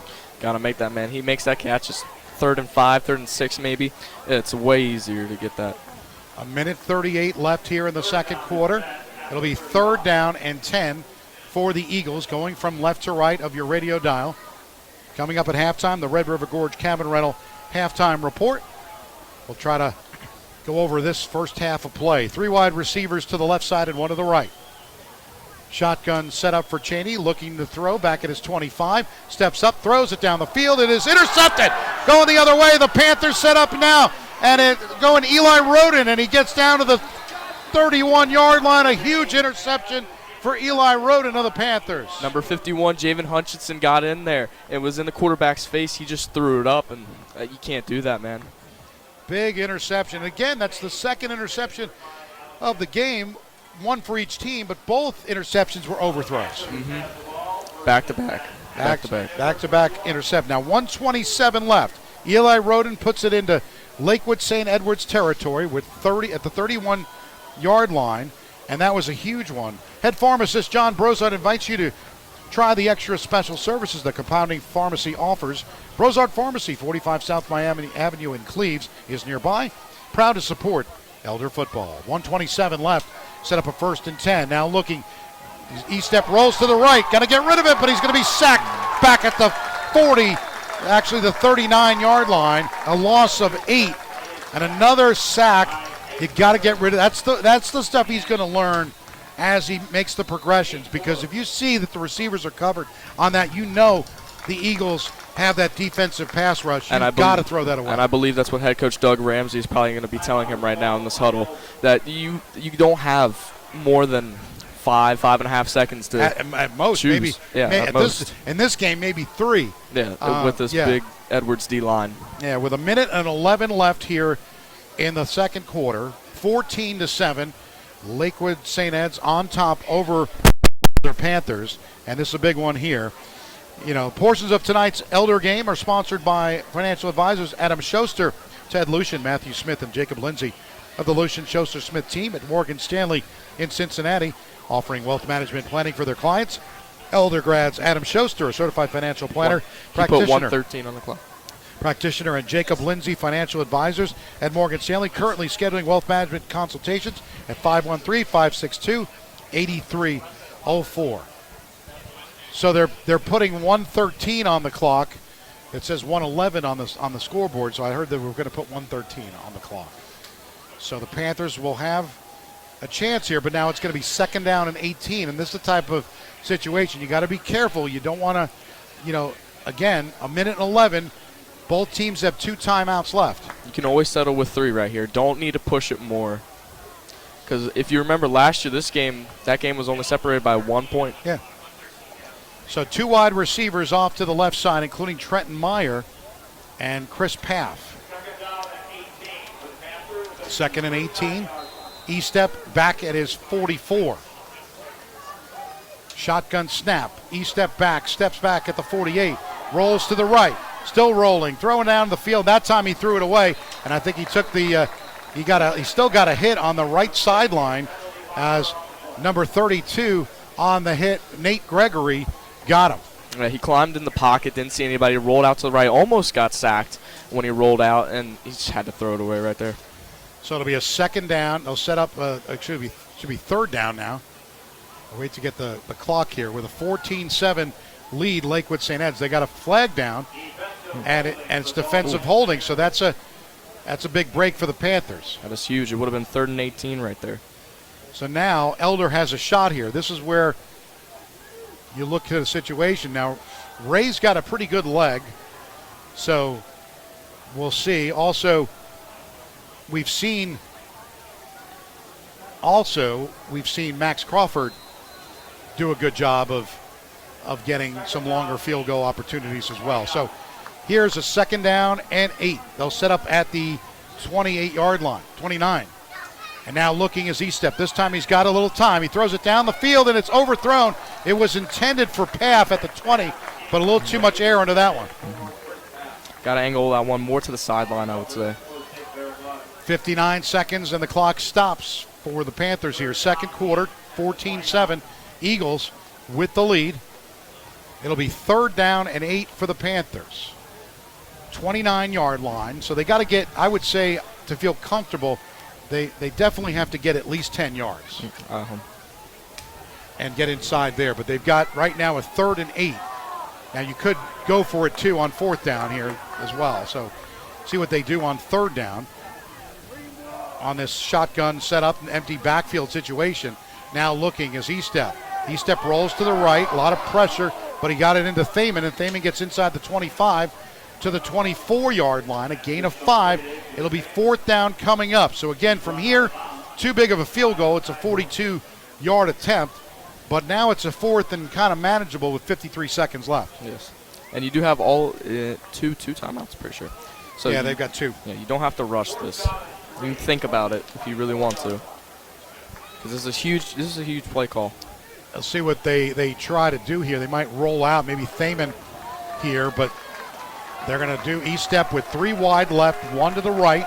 He lines up at the 30 on this 4th and 3 at the 24, and now Lakewood St. Edwards is going to call a timeout. Just Cliffview Lodge, part of the Red River Gorge Cabin Rentals, has 16 individual rooms. Book a single room or just a private getaway, or book every room for family reunions, weddings, or corporate events. Check out possibilities at Red River Gorge Cabin Rentals.com. 53 ticks of the clock left here in the second quarter. Panthers trailing 14-7. They have a 4th down and 3 coming up at the 24-yard line. 41-yard attempt is a little too long, so here is where they're trying to get at least the first down. They've got 2 timeouts left, so certainly with 2 timeouts left, they could get the first down and still have a chance at getting 6.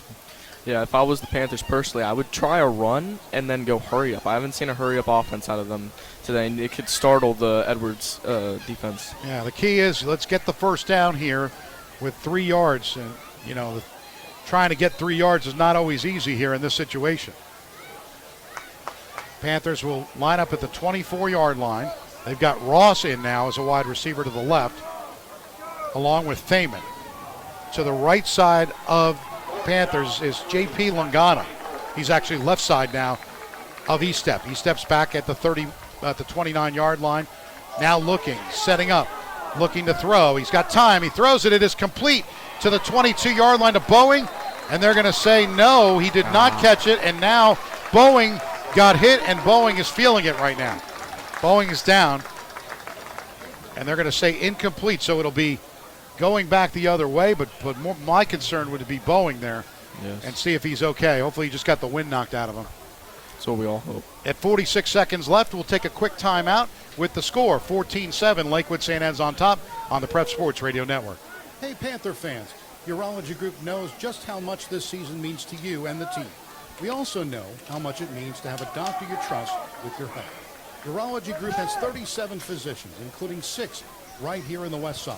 Also, Doctors Flynn, Fulton, Kuhn, Pliskin, Rodersheimer, and Shepard in our Mercy Hospital office. Learn more or schedule an appointment at urologygroup.com. Proud to support Elder football. Thank you for listening to Sacred Heart Catholic Radio, the way to Run grow one your more. faith every day. On 740 WNOP Newport, 910 WPFB Middletown, or get the app, stream, podcast, and more at sacredheartradio.com. Anna Mitchell here. Enjoy the game and be Yeah, sure he's to still tune there. in Monday morning at 6 a.m. for the Sunrise Morning Show for news, weather, sports, and compelling interviews. On another spot? Yep. The Sunrise Show 6 to 9 a.m. every Monday through Friday here on Sacred Heart Catholic Radio. TicketJungle.com. Tickets to concerts. You can come back sports, after all this one. I events, think they're getting them locally up.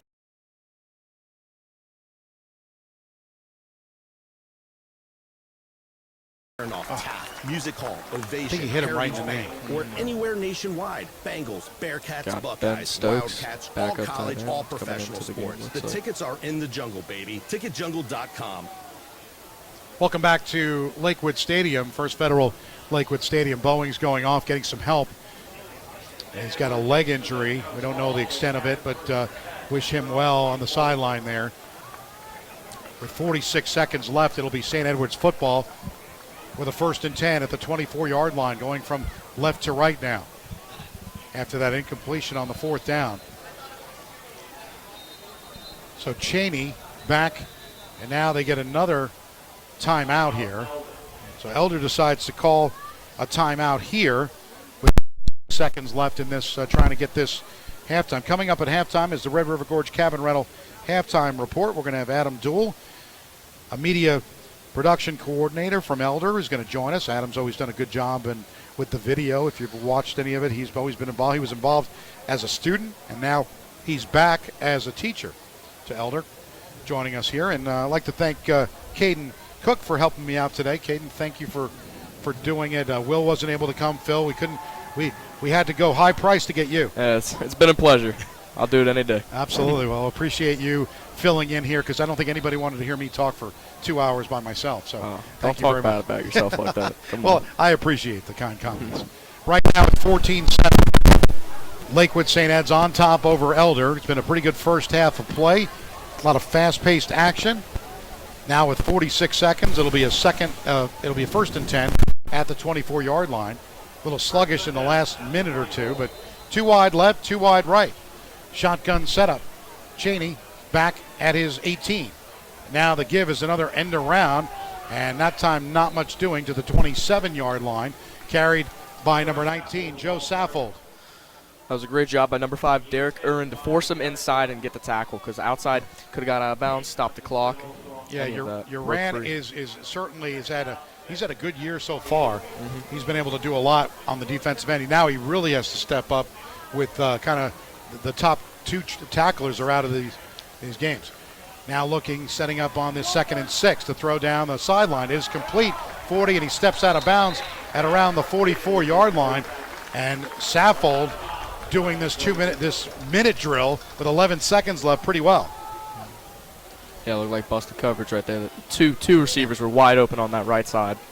So they mark it at the 46-yard line with 11 seconds to go.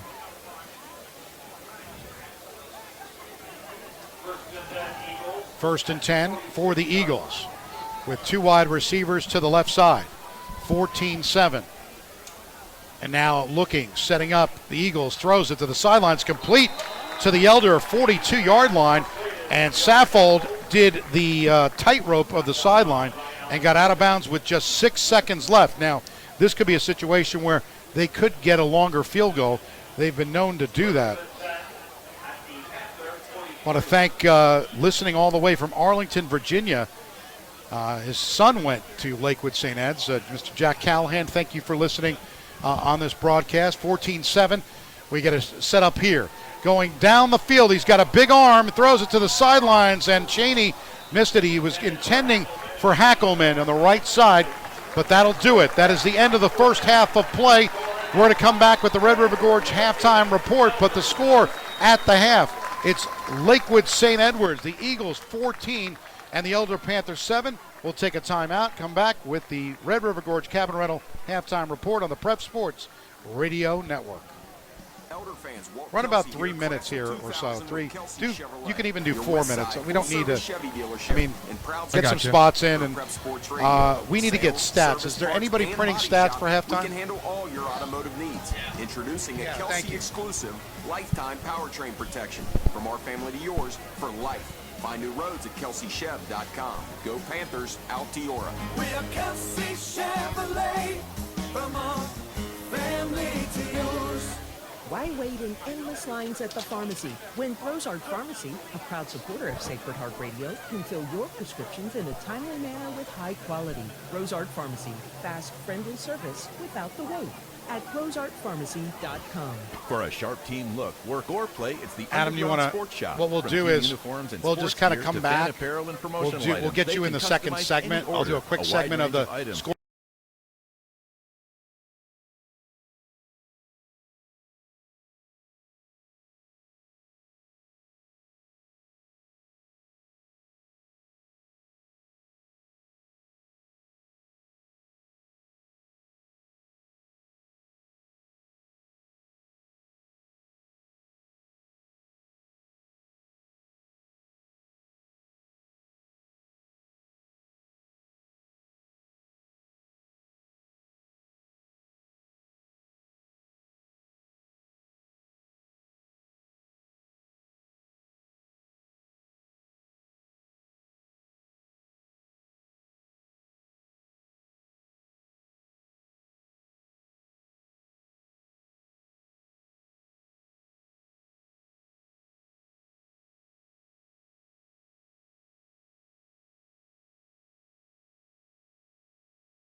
Len Harvey along with Caden Cook here today.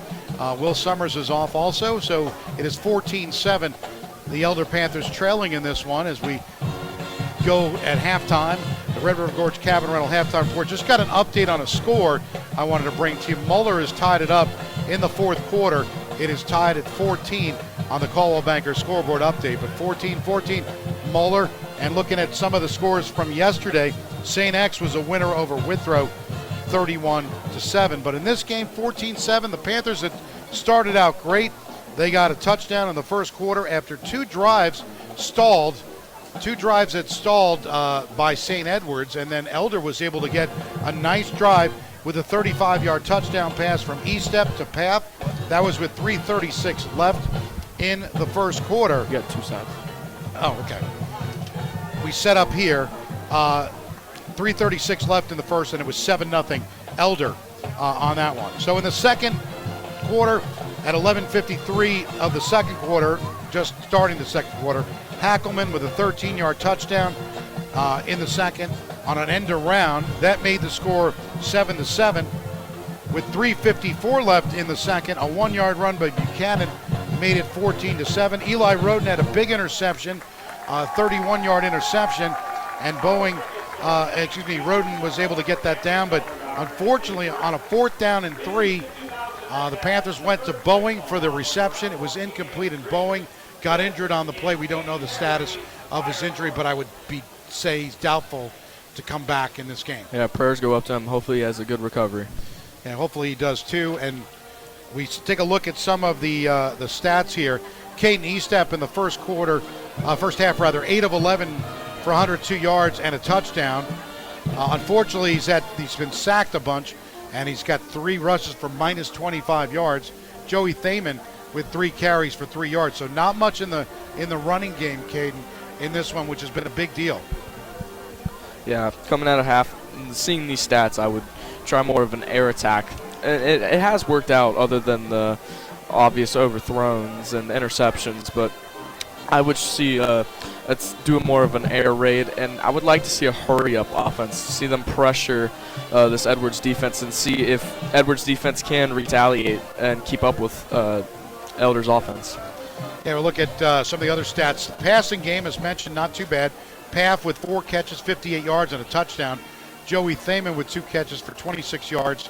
And Trenton Meyer has 2 catches for 18 yards. The extra point was made, but Cade Estep in punting is averaging 35.5 yards per punt. Taking a look at some of the other stats, 15 first downs for the Eagles in the first half to just 5 of the Panthers. I mean, Edwards, the defense for the Panthers, definitely tired as Edwards has run 39 plays to just 17 for the Panthers. So that's a huge difference. You got to keep the offense more out on the field more for Elder, because these defense guys are going to get tired, and they're going to start being more sluggish, like I said, because of the weather. Maybe not enough backups to go into the game, not enough substitutes, but the weather and the offense not taking more care of the ball will be a great factor on this defense, on how they play and how this game will end out. And the big factor is on the rushing side, with 133 rushing yards for the Eagles, while the Panthers have minus 22 official rushing yards. In the passing game, pretty comparable, 102 yards for Elder and 61 yards for Lakewood St. Edwards. You're looking at penalties, 3 for 30 for Lakewood St. Ed's, and then 2 for 25 for the Panthers. Time of possession, though, this is where it hurts. 16 minutes and 37 seconds for the Eagles, while the Panthers, who will get the ball first in the second half, 7 minutes and 23 seconds only. So that, but right now, only down 14-7. You got to be thankful that that's all it is right now. Yeah, it's not. This game isn't thrown away yet. It's not pure domination. You can still come out of halftime, maybe score here. It doesn't have to be even a touchdown, or just get a good drive going and refuel this team back to life. One thing that you got to notice is, Estep in a couple of opportunities where he could have thrown the ball away, didn't, and that caused some big sacks, and that's kind of where they were on the last drive. Coach Ramsey telling him on the sidelines, you've got to get rid of that football. You cannot hold the ball as long as he's trying to hold it. And Coach Ramsey has done a great job. I've noticed after every drive, Caden will walk right back over to Coach Ramsey, see if he had anything to comment on that drive, what he could have done better, what he did good. And it's just a great coach to player conversation of how Coach Ramsey can make Kansas East a better quarterback and a better player. Absolutely. It's getting tougher and tougher, though, now. If you lose Boeing, you lost kind of a fullback in Maddox Arnold. Everything seems to be going against the Panthers in the last couple of days. So right now, without Gaduli and without it's definitely harder, but it's not out of the question that it could be done. We're going to take a timeout. We're going to come back. We're going to come back with it. Adam Duell will come back, and we'll talk a little bit about how Elder does their broadcast on the EA Sports Network. We'll talk a little bit about his coming back to Elder, and we'll come back with that. On the Red River Gorge Halftime Report, we'll take a timeout on the Prep Sports Radio Network. All right, give your headset to Adam. Immerse yourself in the natural beauty and spectacle of Kentucky's Red River Gorge. Whatever large or small what conveniences you're looking for. All right, do about 3 minutes of spots and come back to us, okay? Does that sound good? Thank you. American for Robert Jones. Get yourself a drink. I only use Robert Jones Plumbing, and you should too. 513-353. Grab another one.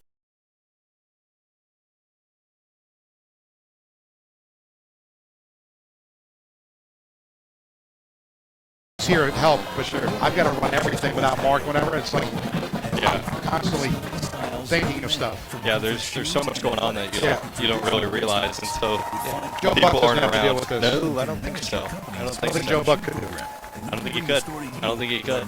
Sitting in a Contact the Red Wing store nearest you. no spotter, no nothing. But he's got all kinds of monitors for him. We got nothing. Nothing at all. Barely got stats. We got to get This is We Dr. do have Matt internet Wilson with too. Mercy That's Health good. Sports Medicine. We are honored We didn't to have that provide for a little bit. comprehensive sports medicine and orthopedic care to all our elderly athletes and families. If you or someone in your family is in need of our expertise in sports medicine, we are available all over the including in the heart of the West Side on Bridgetown Road and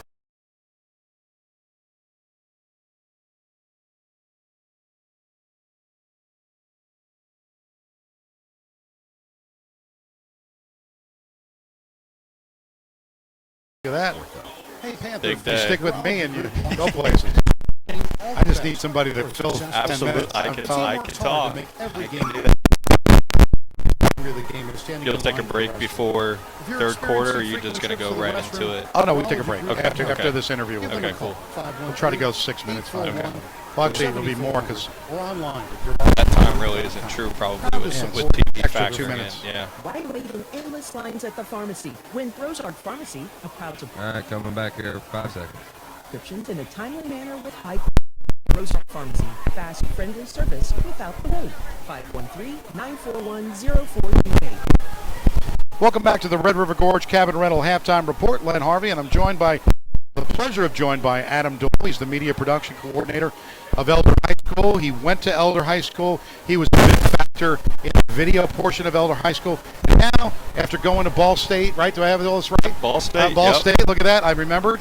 And also, you came back to Elder as a teacher this offseason, and we are so happy to have you. I know when you were a student, you did such a great job on the video. I think you put the highlights together. Are you still, now you got to do 10 times more things that you're doing before. Yeah, it's a lot more than what I did when I was a student. I think the technology there's so much more available and better than when I was a student just a couple of years ago. You remember, set up everything in the press box. We're all sweating up there the whole game, but now we get to go to the Schaefer Center control room and just kind of it's a better environment for us to broadcast. It's amazing what money will do. Yes. You got to be able to get the equipment that allows you to do this stuff. Yeah. And what's funny is we had a situation the first game of the season, and we didn't even have electric at the game. Yeah. But yet no one knew that until I mentioned it on the air that we were using a Jackery box. If anybody's ever used that camping, we used a Jackery box, and the Jackery box allowed us to plug our broadcast so that we were able to get electric, because without electric you can't go over the air. Yeah, you need simple as that. You know, yeah. I mean, just like anything else, you got to plug it in. Yep. We can't plug it in because there's no holes, no plug. Exactly. We had no electric, so that's the kind of stuff that people don't realize. There's a lot of technology that goes into the broadcast. Luckily today, you know, years ago we would have a cellular modem. We've done that before. That's how we actually broadcast the game. But you still need power. Still need power. Without power, you can't do any of that. Exactly right. So tonight, this afternoon rather, we're doing it over Ethernet, which is great that, you know, the people here at St. Edward's High School do a good job of getting us internet, because not every school we're able to get that. So that's going to be challenging for TV side. It is, and it changes every venue. We don't do a ton of away games. I'd like to do more. Thankfully, in the pit, we're able to talk with our network administrators and kind of get priority with when it comes to broadcasting. But it's fun to kind of put our students in a situation where it's maybe uncomfortable in terms of broadcasting. They've never been here before. It's a bus ride, stuff like that. And then to have them kind of come here and it's like, okay, it's still a football game. There's still 11 guys on this side of the ball and 11 guys on that side. It's great to kind of see them rise to the challenge of each venue and each just opportunity that we kind of throw at them day in and day out. Well, I thank you for getting Caden. By the way, just so everybody knows at home, Caden is just a freshman at Elder. Yeah. He is doing a fantastic job. So I don't want to hear any negative comments about Caden Cook today, because number one, it would have just been me. So let's get that out of the realm. And Caden's helped out tremendously.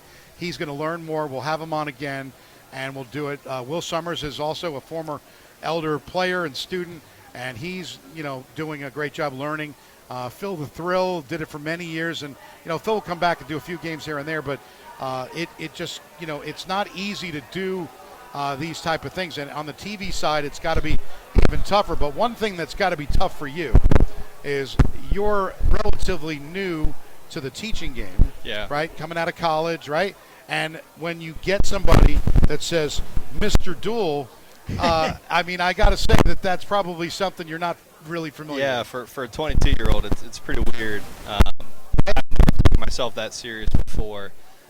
It's interesting teaching. It's awesome. I love it each day.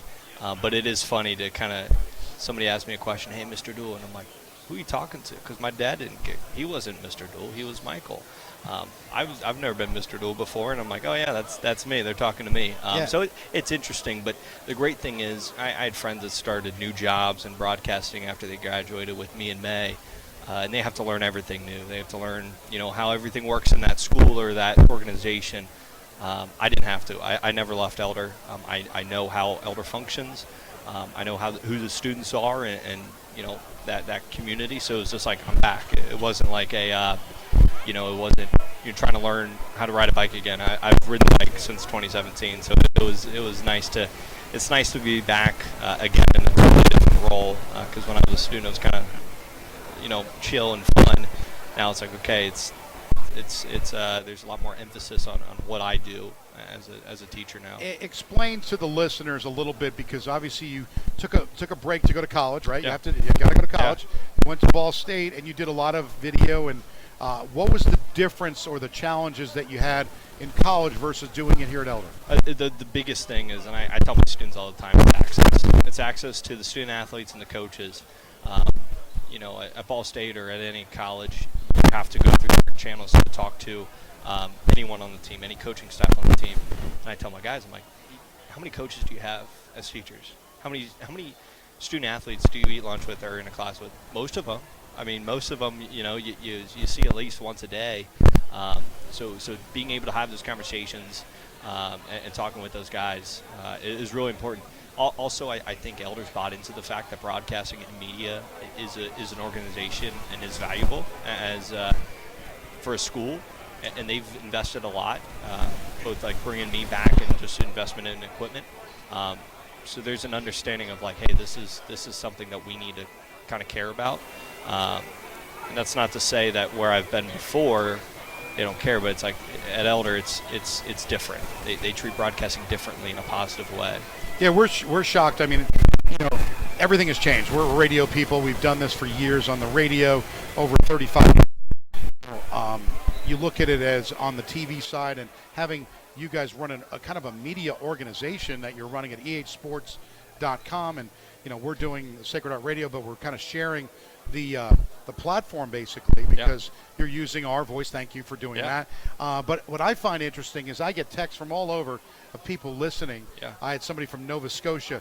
Explain to people just how hard that is. You've got to set up to get it online and go from there. I mean, what goes into that? I mean, it's the power of the internet now. I mean, 20 years ago when this first era of broadcasting, Dave Rapine and company kind of started broadcasting elder events. It was, you could only broadcast to a couple devices. I think the max was 20 at one point. 20 people could watch. And I think what really took off is when people, serving our country in Afghanistan, started to watch elder games. Like, are you kidding me? How neat is that to be able to have that ability to watch games of elder football? And we know on the west side in Cincinnati, high school football, specifically elder football, it means a lot. It means a lot to a lot of people. Just to have that ability to still watch a game on a Friday night and almost feel like home. That's sitting by a fire pit, listening, or on the app. They could either listen on your app or our app.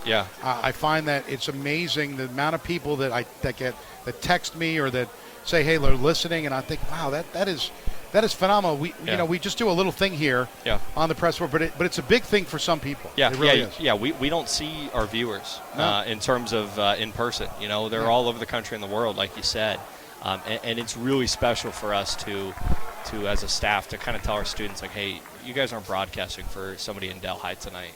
You're broadcasting for grandma who's watching the game in Florida, or you're servicemen or women overseas watching the game. I think that's the coolest part, is to kind of keep that elder spirit alive wherever they are. I graduated from elder. I understand what it is, and some of my college buddies are like, well, why do you still watch the football? When I was in college, why do you still watch the football games? Why do you still go back to school? I just go back to that school means a lot to me, and broadcasting means a lot to me at this school, and it's all kind of come together, and it's been a great transition for me. It hasn't been a transition. It's been the same thing since 2017, but it's been awesome to see it grow and the investment that has been put into it. So it's been awesome. Well, welcome back, Adam Duell, Mr. Duell. That's right. We are happy to have you back at Elder High School where you belong, and good luck with the job, and it sounds like everything's going great. And thanks for joining us on the Red River Gorge Halftime Report. The Elder Panthers trailing 14-7. We'll come back with the kickoff on the Prep Sports Radio Network. Elder fans, Walt Kelsey here. Outstanding. Okay. Let's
just a nice bus ride for you. You getting to go home after? Yep, 4 hour ride back, and then. Yeah, I'm going to stay around. I'm going to have a little dinner, and then I'm going to go home tomorrow. It's a little bit easier to do that. But 14-7 is your score here in the first half. The Panthers scored on a 35-yard touchdown pass from E-Step to Paff, and 2 touchdowns on the board for Lakewood St. Edwards. It was Hackelman with a 13-yard touchdown run and a 1-yard touchdown run by Buchanan. So Lakewood St. Ed's will kick off to the Panthers. Panthers are going to have their white jerseys with the purple pants and the purple numbers, white helmets with the purple. Meanwhile, Lakewood St. Ed's in their green jerseys, white numbers. They've got the yellow pants with the green and white down the side, the yellow helmets, just like the Green Bay Packers.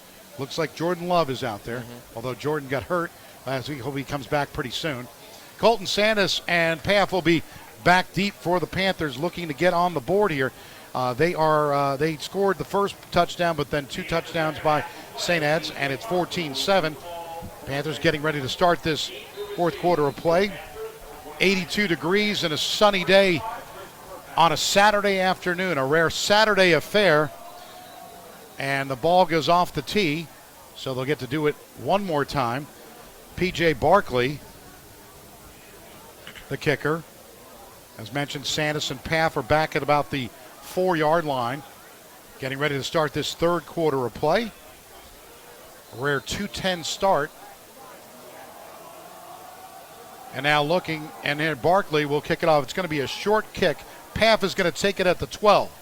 He spins across the 15 to the 20, 25, 30, 35, 40, and he's out to the 44-yard line. Paff does a good job before he's knocked by Aiden Buchanan, but Paff with a big burst of speed and getting a nice gain. And I already see the Panther sideline getting more energy over there. Saw guys jumping up and down, high fives. That's exactly what you need to get a good drive like this started. TicketJungle.com. Tickets to concerts, sports, all events, locally owned and operated. Authentic tickets, secure checkout, email confirmation, and delivery. Riverbend, Aronoff, Heritage Bank, any venue, local, regional, or nationwide. Bengals, Bearcats, Buckeyes, Fighting Irish, all professional college teams. TicketJungle.com, proud supporter of Prep Sports Radio Network. TicketJungle.com. First and 10 for the Panthers at the 44-yard line. They set up now. Quick throw, and it's incomplete, almost intercepted. That would have went the distance intended, as it was Braden Thomas almost ran the other way for the touchdown. Yeah, it was dangerous. Joey Thaman fell down on that route, and he almost cut in front of it and picked that off. It'll be a 2nd down and 10 for the Elder Panthers from left to right. First drive here in the second half. Third quarter action, 14-7. The Eagles on top with 11:49 left here in the third. 2 wide receivers to the right, including Trent Meyer. And now back is E-Step. The throw down the field. He had Thaman, but it was incomplete.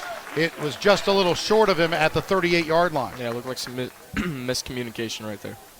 Yeah, Thaman normally, it looked like E-Step kind of thought he was going to be a little further, a little closer up because the throw was not even anywhere near. And E-Step has a very good arm. So 3rd and 10 for the Panthers, trailing 14-7. They have the football at the 44-yard line. And they'll set up here, trying to get something going on offense. They only had 7 minutes of possession time in the first half, and needing to keep that defense off the field.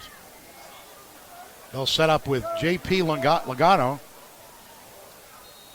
And now we're going to get a timeout here. And Elder decided to call a timeout here. Red River Gorge Cabin Rentals in the beautiful Kentucky Red River Gorge have mega 12-bedroom cabins available for big groups or families. And only a short 2-hour drive from Cincinnati. Check out all the activities and things to do at redrivergorge.com. 11:44 left here in the third quarter. Third quarter, and it's 14-7. Elder trailing by 7 in this one. They really need to get a drive that just to keep the ball. More so, not even just points, just get the defense to where, hey, they had halftime to rest. Now they're sitting back. Maybe get a 6 or 7 minute drive. Right now, just keeping it. They need to get a first down here. They got 3rd and 10. Yeah, you got to wear and tear this Edwards defense, because that will help keep a drive going. When you're breaking this defense down, it helps put points on the board. 3rd and 10 from the 44-yard line. Back at the 38 is Estep. He's got empty backfield. They roll to the right side looking. Here comes the blitz. The throw. It is incomplete. We got a flag. Flag thrown. So this could help. It was intended for number 31, James Willig. Willig getting a chance to play here. And Willig, let's see what they call here. Looks like roughing the passer. Yeah, roughing the passer on St. Ed's, and the crowd, of course, did not like that. Of course, on the road, you're never going to get it. The pit, everybody would have been happy. Yeah. But the road does that. So roughing the passer, so that's a big break. So the Panthers keep possession, and they get a first down. They're going to move the football to the Lakewood St. Edward side of the field. They'll move it to the 41-yard line. So the Panthers have a first down and 10 at the 41-yard line, trailing 14-7. 2 wide receivers to the right. Shotgun setup. Estep. He's got Thaman to his left and now gives fakes to Thaman. And now rolling down the right side. He's got a man. He's got Thaman. It's overthrown. Had him open and just missed him. Man, you got to capitalize on that. I could see his eyes. His eyes were getting wide. He saw Thaman wide open, just missed the throw. Just missed that one. That would have been 6. And that's the kind of things you want that throw back. And Estep normally makes that throw. And he made one earlier with Paff. Got the 35 yards. That one you could see developing. And Thaman was down there, but just a little bit too much. Again, a little too much air under the throws today. We've seen a lot of overthrows on both sides. Lots of overthrows and underthrows, too. 2nd and 10. The ball spotted at the 41 of Edwards. Shotgun setup, empty backfield for Estep. Now he rolls back to the 50. Got to roll to the right, roll to the left. He's got to get rid of this football. Throws it down the field and incomplete. Did get rid of it that time without getting the sack. With 11:28 to go, it'll be a 3rd down coming up. Yeah, he had protection there for a little bit, but that blitz off the edge really forced him outside and had to make Caden make up a decision. 11:29 to go, 3rd quarter action. 14-7. St. Edward's on top. 3rd down and 10 for the Panthers. A first down here would be huge, or get manageable so that they can go for it on 4th down. Mm-hmm. To the right side is Paff. To the left side is Thaman. Shotgun setup for Estep. Now they're going to go in motion with Willig. Looking to the right, looking to the left, going to throw to the Thaman. Thaman gets a block, gets to back to the other way, the 40, and now to the 39-yard line, a gain of 2, and it will be 4th down coming up. See what the Panthers do here. I would imagine they could do one of 2 things here. They could go for it, or they could just pooch kick this one and try to hold and get the defense on the field. But this could also be a fake, too. 4th and 8. It's a good spot for a fake, too. Yeah. 1 wide receiver to the right, but they're going to decide. They're lining up to punt this one. They're lining up to punt. So Estep is back at the 48-yard line at the L logo here at Lakewood High School. And it's going to be Estep who's going to kick it to the right corner, see if it goes in the end zone, and it does. He was trying to get it inside, so they only gained a little bit there, but it'll be at the 20-yard line with 10:40 to go, 14-7. Elder trails. They don't get any points, and now the other way with only 1:20 of possession. Portions of this afternoon's Elder game are sponsored by financial advisors Adam Schuster, Ted Lucian, Matthew Smith, and Jacob Lindsay of the Lucian Schuster Smith team at Morgan Stanley in Cincinnati, offering wealth management consultations at 513-562-8304. Adam Schuster, a certified financial planner, and Jacob Lindsay, financial advisors. 1st and 10 at the 20. Buchanan up the middle, and he gets to the 20. He's out to the 23, 24-yard line. A gain of 4 on 1st down for Buchanan. Yeah, these 4 or 5-yard runs are killing the Elder D line right now. 14-7, St. Edwards with the lead and the ball over the Panthers. They'll have it at the 23-yard line, 3rd quarter action, 2nd down and 7 coming up for the Eagles. They'll line up with 3 wide receivers off to the left side, and it's Saffold wide to the left, and he's been able to get a couple of things going here. So they'll throw it to Hess at the 25. He's out of bounds, not much there. A gain of a couple. It'll be 3rd down coming up as it was DeTulio and number 21 of the Elder Panthers doing a good job. Matthew Golinar calling his name a lot today. Yeah, it was a great job to fly over there and get the tackle. So the market at the 27, 3rd down and 3 coming up with 2 wide receivers off to the right side. Angel Hillsman along with Zach Heckelman to the right side. And now the give, the fake, and intercepted. Going to go back the other way for a touchdown. The Panthers are going to score a touchdown. What a job. And it was Kenny Baker.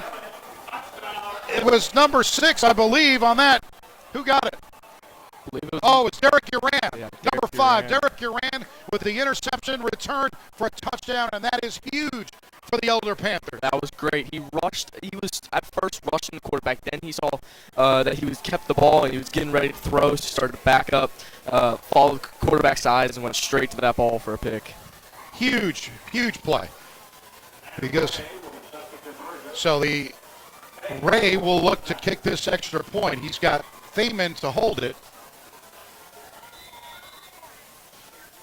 And now the extra point, looking to add it, is Ray. It is up with the right foot, and this one is good. So with 9:26 left in the third, a big play, a touchdown, Uran, and it's 14-14. And we'll take a timeout on the Prep Sports Radio Network. Bill Cunningham here at the Great American for Robert Jones Plumbing. I only used Robert Jones Plumbing, and you should too. 513-353-2230. Or visit them on the web at robertjonesplumbing.com. Robert Jones Plumbing.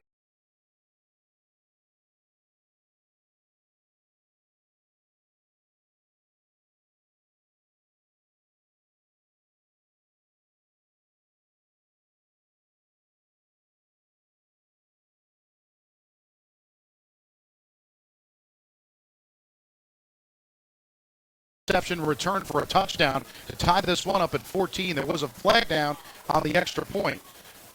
And where, let's see what they, if they move the kickoff a little bit. Yeah, it looks like they're going to move it to the 45-yard line. So Derek Uran definitely stepping up today, having to do so with no Maddox Arnold, with no Gaduli, but that is why Uran last year had a good year, and certainly he has been able to continue that this year. Yeah, it gets the offense thinking, if this defense can score, why can't we? Exactly. So Adam Ray will be at the 45-yard line to kick this one off. He's at the 45 of St. Ed's kicking this one off. So this is going to be just a little pooch kick for Ray, or, I would just kick it out of the end zone, to be honest with you, at this point.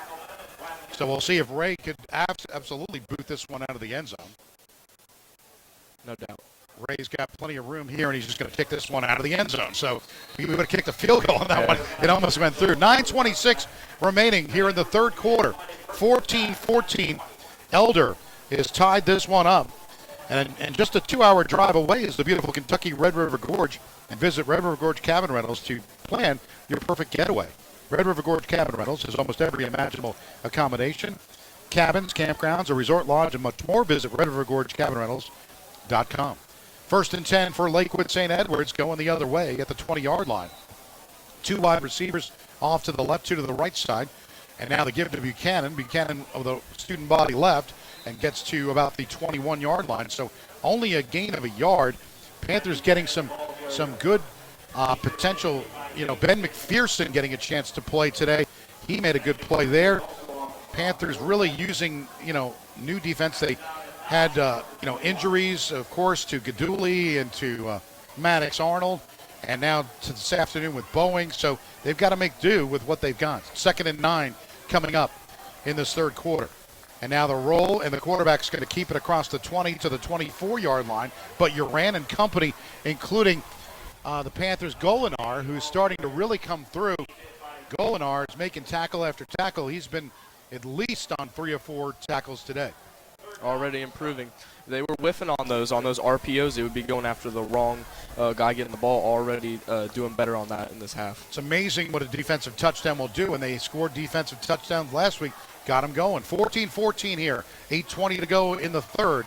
3rd and 7 now for Edwards. Back deep, setting up, rolling to the right. Going to run it, the 20, 25. The quarterback to the 29-yard line. So Cheney gets to the 29. It'll be short of a first down. Fourth down coming up for the Eagles, and I would imagine they're going to punt this one, but it looks like I don't know. For it. No, it's a 4th and short, but they've got their defense has been good. There's no reason to go for it here. Tied at 14, third quarter. You punt this football away and make Elder get a first down. So Sandus will be lining up back deep for the Panthers. He'll line up at his own 41-yard line.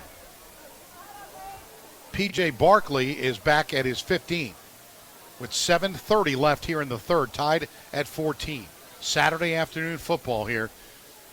Good matchup between the Panthers and the Eagles. Now they get ready to snap this one, and Barkley has time, and it's a very short kick. It's going to be into, an Elder bounce inside the 30 and out to the 26-yard line. The Panthers are going to have the football at the St. Edwards 26-yard line after a punt of only about, well, I tell you the truth, actually they lost yardage. Yeah, I don't think they went anywhere right there. No, that could be a negative. That was it took a bounce going downhill and just kept going. So the Panthers, they're going to mark it at the 28-yard line. Yep, the wind and the turf helmed Elder out right there. So this is a big drive. This is the type of situation where you try to go quickly, but I would say get the defense off the field a little bit more and try to run some. But right now they're empty backfield, so they're going right at it. 1st and 10 at the 28. Meyer goes in motion. The fake to him, looking and rolling. He's got time, but now it breaks down inside the 30. Going to run it to the 25 and out of bounds. Caden Easep, that was a smart play as the Panthers get a gain of they get a market at the 25, probably about 3 yards, but that was important to get any yards on that. More improvements, too. Probably in the first half, that would have been a sack because he probably wouldn't have gotten out of the pocket, but already improving. 2nd down and 6. They give him credit to the 24-yard line. So it's 2nd down and 6, 7:02 left in the third, tied at 14. One wide receiver to the left, 2 to the right. He's got Thaman to his left. Estep with his cleat on the 29-yard line. Now he steps over at the 31. A quick pass is complete, and it's out to the 25-yard line. A big hit, and that was Luke Ross catching it for the Panthers. Another flag on the play. Yeah, that's going to be roughing the passer again. That's the second time in this half. And right now, the Panthers have the momentum after St. Ed's. That Uran touchdown. This is what happens when you score on the defensive side. It makes everything feel better. Yeah, and that St. Ed's crowd did not like that call at all. No, it was. I saw the hit on. You look at the hit that was on Ross, but that wasn't the flag. It was on the quarterback. Yeah, on the quarterback hit. So Estep will have the football. They'll move it inside the 10-yard line. Got a whistle. And they got a whistle for a timeout. Your health has always been a top priority to our partners at Mercy Health. Lucky for our student athletes, they don't have to go far to see that in action. Athletic trainer Jeffrey Fitz is always close by to help provide personalized care for our Panthers. And team physician Dr. Matt Bosom is just a phone call away for all your sports medicine needs. Thank you for all you do to keep the Panther student athletes healthy. Mercy Health is a proud sponsor of high school sports. 6:55 to go here in the third. And what a turn of events. The Panthers were trailing 14-7. They didn't get any momentum on their offense when they had the first possession. But then Derek Uran gets an interception return for a touchdown. And right now this is a totally different game than it was a moment ago. Yeah, huge momentum shift. That could lead into another score here by the Panthers offense. Let's see if they can complete the drive. 6:55 and here in the third. And, you look at Lakewood St. Ed's, they're hanging, they're on their heels right now because if the Panthers score here, that's big because that makes it a 21-14 game. And Panthers need to get at least 3 though. They need to get something on this drive because with the bad punt and now with the penalty. So now they have a 1st and goal at the 10-yard line. Thaman to the right side as a wide receiver, 2 to the left side. Estep by himself in the backfield. He's got some help with J.P. Longano. They go Thaman in motion. The give to Thaman left side. Does he have a block enough? No, he gets inside the 10. He's at about the 7-yard line. Yeah, it looked like that run was supposed to be in the middle, but he cut it outside and got a decent gain. Really not much. Yeah, that's one of those where you would hope to get a little bit more. He went wide, and it'll be 2nd down and goal. Ball spotted at the 8-yard line. 6:27 left here, third quarter. 14-14 is your score. 2 wide receivers in Paff and Thaman to the left. Trenton Meyer now in the backfield to the left of Estep. They go in motion with Thaman, the fake, and looking to throw. Estep's going to be sacked back at the 17-yard line. A loss of 9 on that, and a tackle by big number 99, Ray Jenny, getting him. Once again, just holding the ball way too long. He needs, I would think after 2 or 3 sacks, of the same thing happening, he would use his head and improve and just throw that ball away if you can't find another open receiver. Well, now it's 3rd down. They'll move the football back to the 15-yard line. So a 3rd and goal from the 15. 2 wide receivers off to the right. Empty backfield, 2 to the left. Thaman is kind of lined up as a wing. And now looking is Estep, rolling to his left. Still with it, trying to get rid of it and throws it out of bounds. Smart move there. So it'll be 4th down coming up. Panthers will probably try a 32-yard field goal here. With 5:27 left in the third quarter, it's big to get points here, and this is big to get something. And Ray will be out there to try to kick this one from 32 yards away. Yeah, it looked like the Eds crowd thought that there was holding on number 75, Caleb Brocksterman, on that D tackle, but no call. So Thaman is going to hold this one. Adam Ray will look to kick this one here. Again, it's the left hash, right-footed kicker.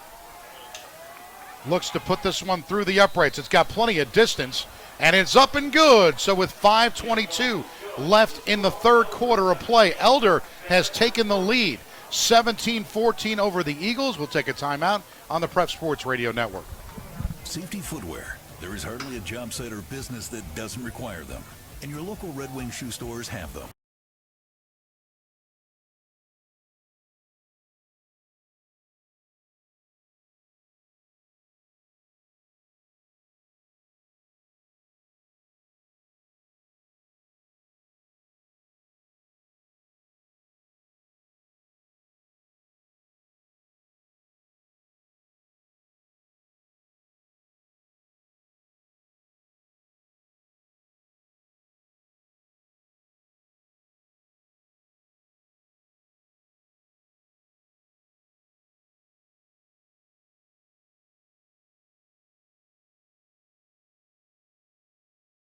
Lakewood Stadium, Lakewood, Ohio.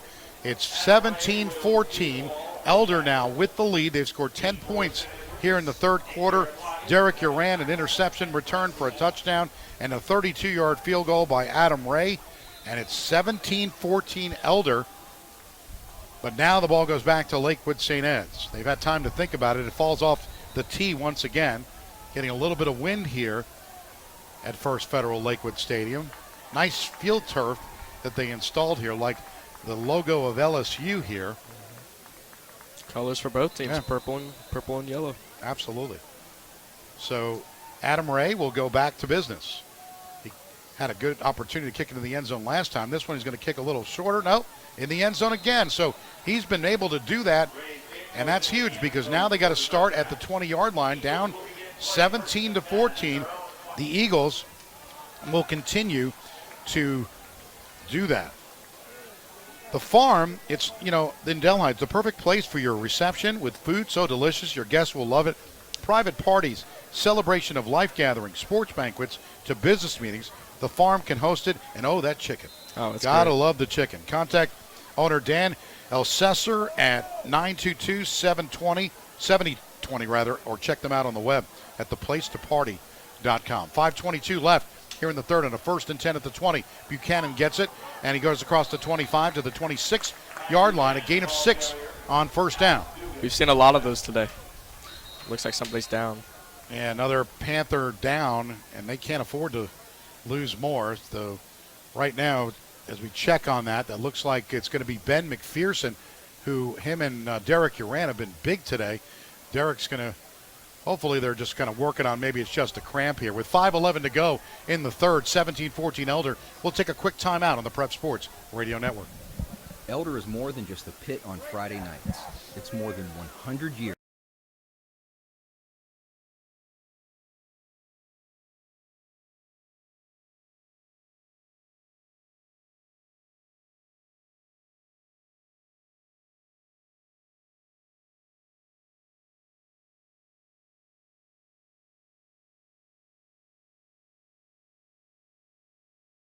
$9.99 or on the web at mercy.com/ortho. Good news for the Panthers. Ben McPherson went off on his own power, so that's good news for them. 5:11 to go here in the third. 17-14 is your score. Elder with the lead. Getting on a Coldwell Banker scoreboard update. And Mallard Creek beat Moeller 21-14 in overtime. So Mallard Creek from North Carolina beats Moeller on the Coldwell Banker scoreboard update. Second down, the ball at the second down and 4 rather, at the 27, and they move it back, maybe got a yard on that one. It'll be third down coming up. To even the score on your next real estate transaction, go to cbhomes.com. Again, Moeller loses on that one, 21-14 in overtime. So big game, Moeller losing, but these type of games, they're playing, non-conference schedule, so it'll be a third down and 1. The give to Buchanan. Buchanan's going to get the first down and more. 35. He's out to the 40, to the 41-yard line before he's tackled on the play by Corey Selly. Back in the hurry up. Now the hurry up offense on a 1st and 10. They'll mark it at the 40. The give to Buchanan again. He gets back in the backfield. The Panthers stop that one. Big number 51 for the Panthers. Javen Hutchinson at 6 foot 240 showed that right there. Yep, the big boy's fired up now. He wants some more. Why not? Yeah. That's give me some more eating, right? Give me some more. 17-14, Elder on top. 4 minutes to go here in the third quarter. Panthers haven't won here. Well, it's been 2016 since the last time the Panthers beat these Eagles. So this is a big opportunity here. 3:48 left here in the third quarter. Plenty of time, plenty of game left. 2nd and 10. Setting up now. Now the give is to Buchanan. Buchanan spins to the 44, to the 45-yard line. A gain of 5. It'll be third down coming up. And now, unfortunately, that was Javen Hutchinson, who's now down for the Elder Panthers. And with 3:36 left here in the third quarter, Elder with the lead, 17-14. And we'll keep it here for a second. This game is brought to you by Red River Gorge Cabin Rentals. Cliffview Lodge, a part of Red River Gorge Cabin Rentals, has 16 individual rooms. Book a single room or just a private getaway, or book every room for family reunions, weddings, or corporate events. Check out the possibilities at redrivergorgecabinrentals.com. With that said, we'll take a timeout with 3:36 left, 17-14. Elder on top in the third quarter. We'll take a break on the Prep Sports Radio Network. Hey, Panther fans, the doctors of the West Side office of the Urology Group wish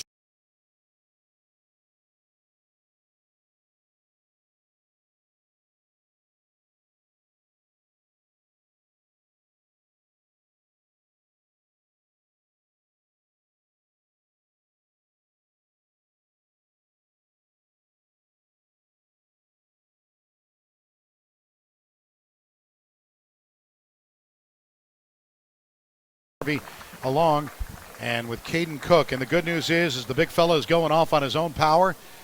Good news for the Panthers because they need Javen Hutchinson. They can't afford to lose him right now. 3:36 left here in the third quarter. Panthers have a 17-14 lead. This is a third down and 6 coming up. They changed it up a little bit. Angel Hillsman will try to get, he's off to the right, and now in the backfield is Buchanan. 2 wide receivers to the left, 1 to the right. Now the give to Buchanan. Buchanan spins and doesn't get anything. The Panthers do a great job stacking him up at the line of scrimmage with number 96, Major Kittles, just blocking the whole package there. And Kittles, so he got the tackle in on there, and it'll be fourth down coming up at the, in 6. And I think they're going to punt this one away to the Panthers. So a great defensive stand after getting 3. It's 17-14 Elder. And back is Sandus, and Sandus is back at his 26-yard line. P.J. Barkley will be back at his 31 to punt this one away. Last punt was not good. Yeah, it was not. Let's see if he can Last punt improve. was negative. Yeah. Bounced. And here, this time, see if he gets a leg into it, and he does. A little bit better kick, and Sandus fair catch at the 30. So that's a little bit better. Panthers will have to go 70 yards with 2:35 left. And portions of tonight's Elder game are sponsored by financial advisors Adam Schuster, Ted Lucian, Matthew Smith, and Jacob Lindsay of the Lucian Schuster Smith team at Morgan Stanley in Cincinnati, Ohio. Offering wealth management planning for their clients, Elder grads Adam Schuster, a certified financial planner practitioner, and Jacob Lindsay, financial advisor at Morgan Stanley. They're currently scheduling wealth management consultations at 513-562-8304. Caden, this is a huge drive for the Panthers. You can't go 3 and out here. 17-14, you have the lead. You want to keep this football and move it into the fourth quarter. Just get some running game going. They haven't been able to do that, so they've been having to pass, but you got to stay in bounds using the run pass option here with a 1st and 10 at the 30. They go Thaman in motion. Thaman's going to get the carry. Thaman across the 30 to the 31, but that's about all as you got big number 54, Jaden Woods, 6 foot, and he just, now we got a flag down on the side. I don't know if that's for the sideline of St. Ed's. Let's see. This is kind of interesting. That he pointed at the sideline. And I think, and now, so a sideline violation. So with 2:20 and counting left here in the third quarter, Panthers leading it 17-14. 2 wide receivers to the right, 2 to the left, empty backfield for Estep at his 25. So a 2nd down and 8 at the 32. And now the throw, it's complete, and it's Trenton Meyer over the 35 to the 36-yard line. So it'll be 3rd down coming up for the Panthers. See where they mark this football. So they're going to say right around the 36-yard line. So Trenton Meyer has been able to get something there. Trenton Meyer. And now it'll be 3rd and a short 3. Yeah, hopefully they don't get a 3 and out right here. Yeah, that's what I said. You just don't want to do that after the defense has been stepping up here in Big the time. third quarter. Stepping up big time. Yeah, they got a defensive touchdown. They're bringing in, looking at it, Nick Casero, number 55, is in here. And Casero is 275. That's a big 6 boy. foot. He comes in. 3rd down and 3. Estep steps back, going to throw it.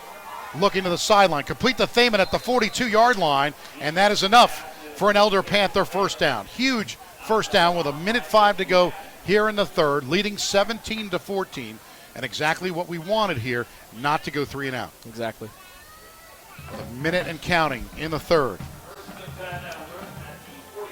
So they'll mark it at the 42. Panthers with that 1st down, leading 17-14. Clock continues to run with under 50 seconds remaining. J.P. Lungano for the Panthers. And setting up Ben Stokes in at tight end for Boeing as he went out injured earlier today. And now the give is to Thaman. Thaman, no, he goes right into the line, unfortunately. And St. Ed's had that figured out right there. Nothing doing. Yeah, got bounced right back. Right back from barely got to the line of scrimmage. They might give him a loss of a yard, and he's kind of limping a little bit after that. He's just been, these big fellas from Lakewood St. Ed's. Number 54 and Jaden Woods. Oh, we got 4th. And that'll do it. That is the end of the third quarter of play with the score. Elders 17, Lakewood St. Ed's 14. We'll take a timeout on the Prep Sports Radio Network. Elder fans, Paul Cluxton here with Kelsey Chevrolet, your Westside full-service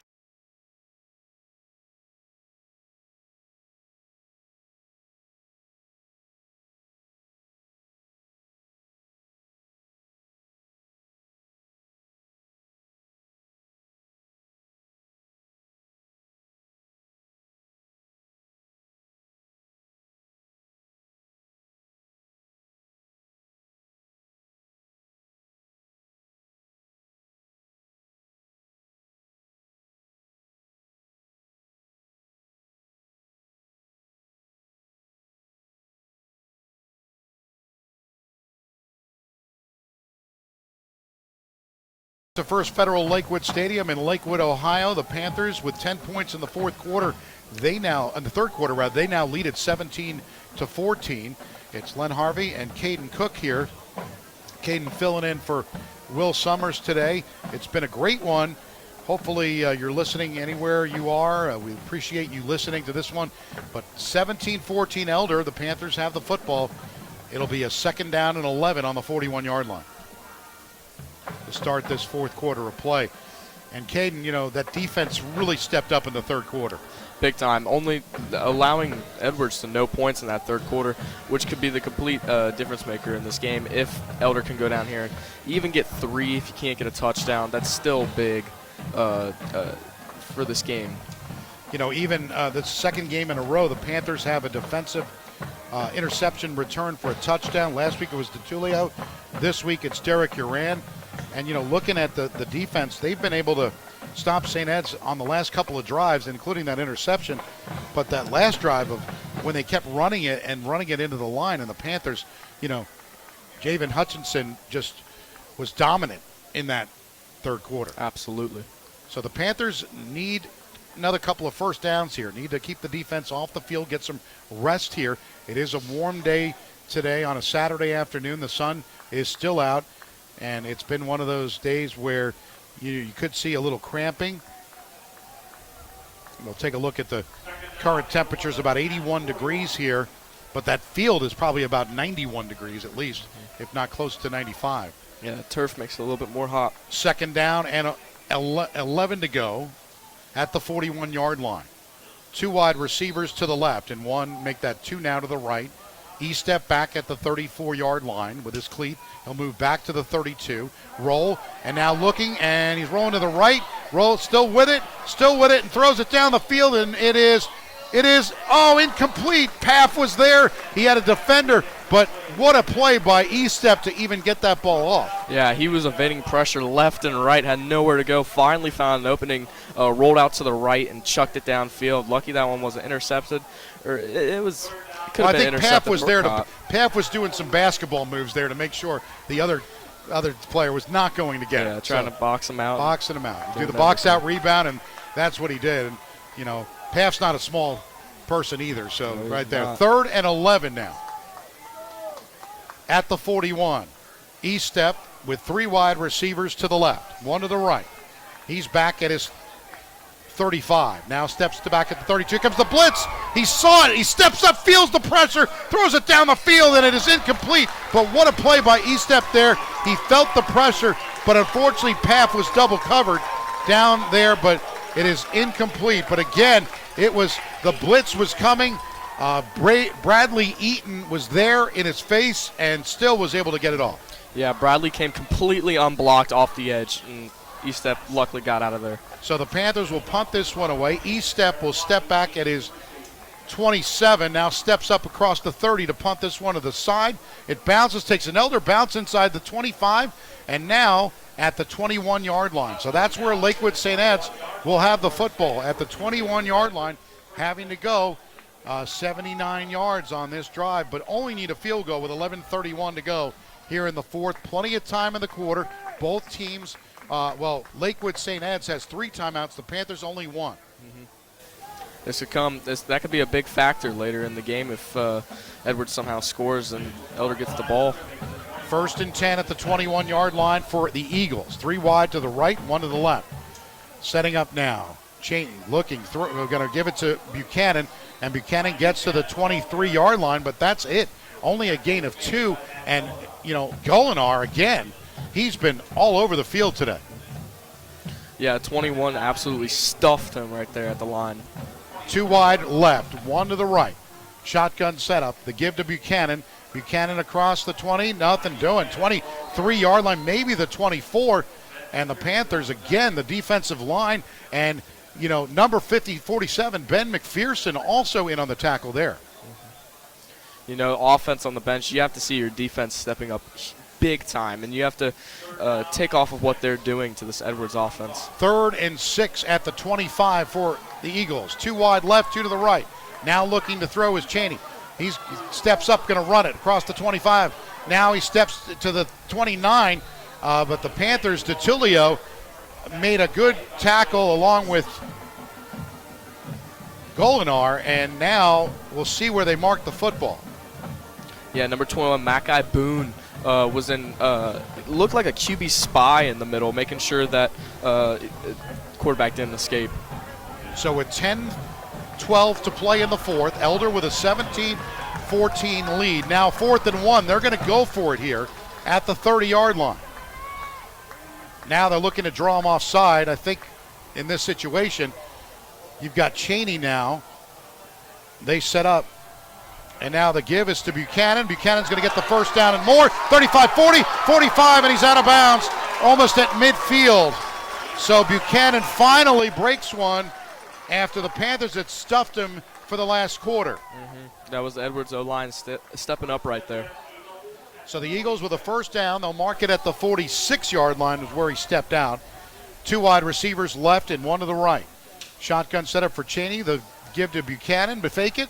And now it's going to be the quarterback keeper across the 45 to the 47-yard line. But Caden Binion on the tackle for the Panthers. Yeah, those Panther D-line 1 pounce right there. Didn't like them getting that that fourth down conversion.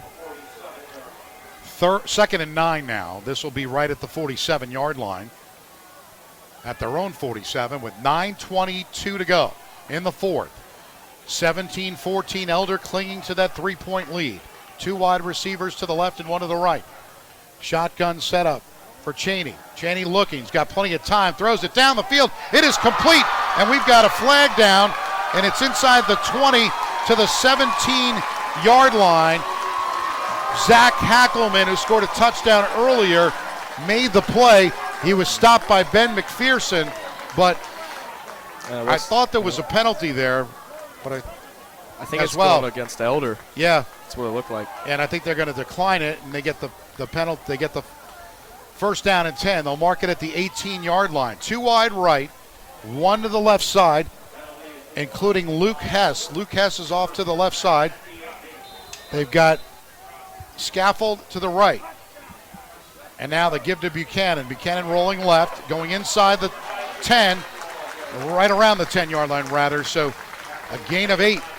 Yeah, those stretch plays, it's just the running back keeping motion, not stopping his feet until he finds that one opening, that one hole, and that's where he just shoots right through. 2nd down and 4 with 8:38 to go here in the fourth. The ball's at the 12-yard line. 2 wide right. Buchanan in the backfield with the quarterback Cheney. And now the give to to Buchanan rolls and gets close to the end zone. He's at the 1. But the Panthers don't let him get in, but a big gain all the way to the 1, and it'll be 1st and goal. Yep. Make it at the 2-yard line. Same stretch concept again. Quarterback just hands it off to Buchanan, and he's just running his feet, waiting for the offensive line to create a big hole for him to burst through, and he ran over some Panthers on that defense. And they mark it now for the 1st and goal at the 2. Buchanan gets it again, goes up the middle into the end zone for the touchdown. So Lakewood St. Ed's, the Eagles now lead it 20-17 pending this extra point. Buchanan with the 2-yard touchdown run. And Eagles they go for it on 4th down, they get it, and they move 79 yards for the touchdown on a 79-yard drive. 8:03 left here in the fourth. And now here's the extra point attempt. Here's the snap and the hold, and the kick is up, and it is good. So with 8:03 left here in the fourth quarter, Lakewood St. Edward Eagles 21, the Elder Panthers 17. We'll take a timeout on the Prep Sports Radio Network. Safety footwear. There is hardly a job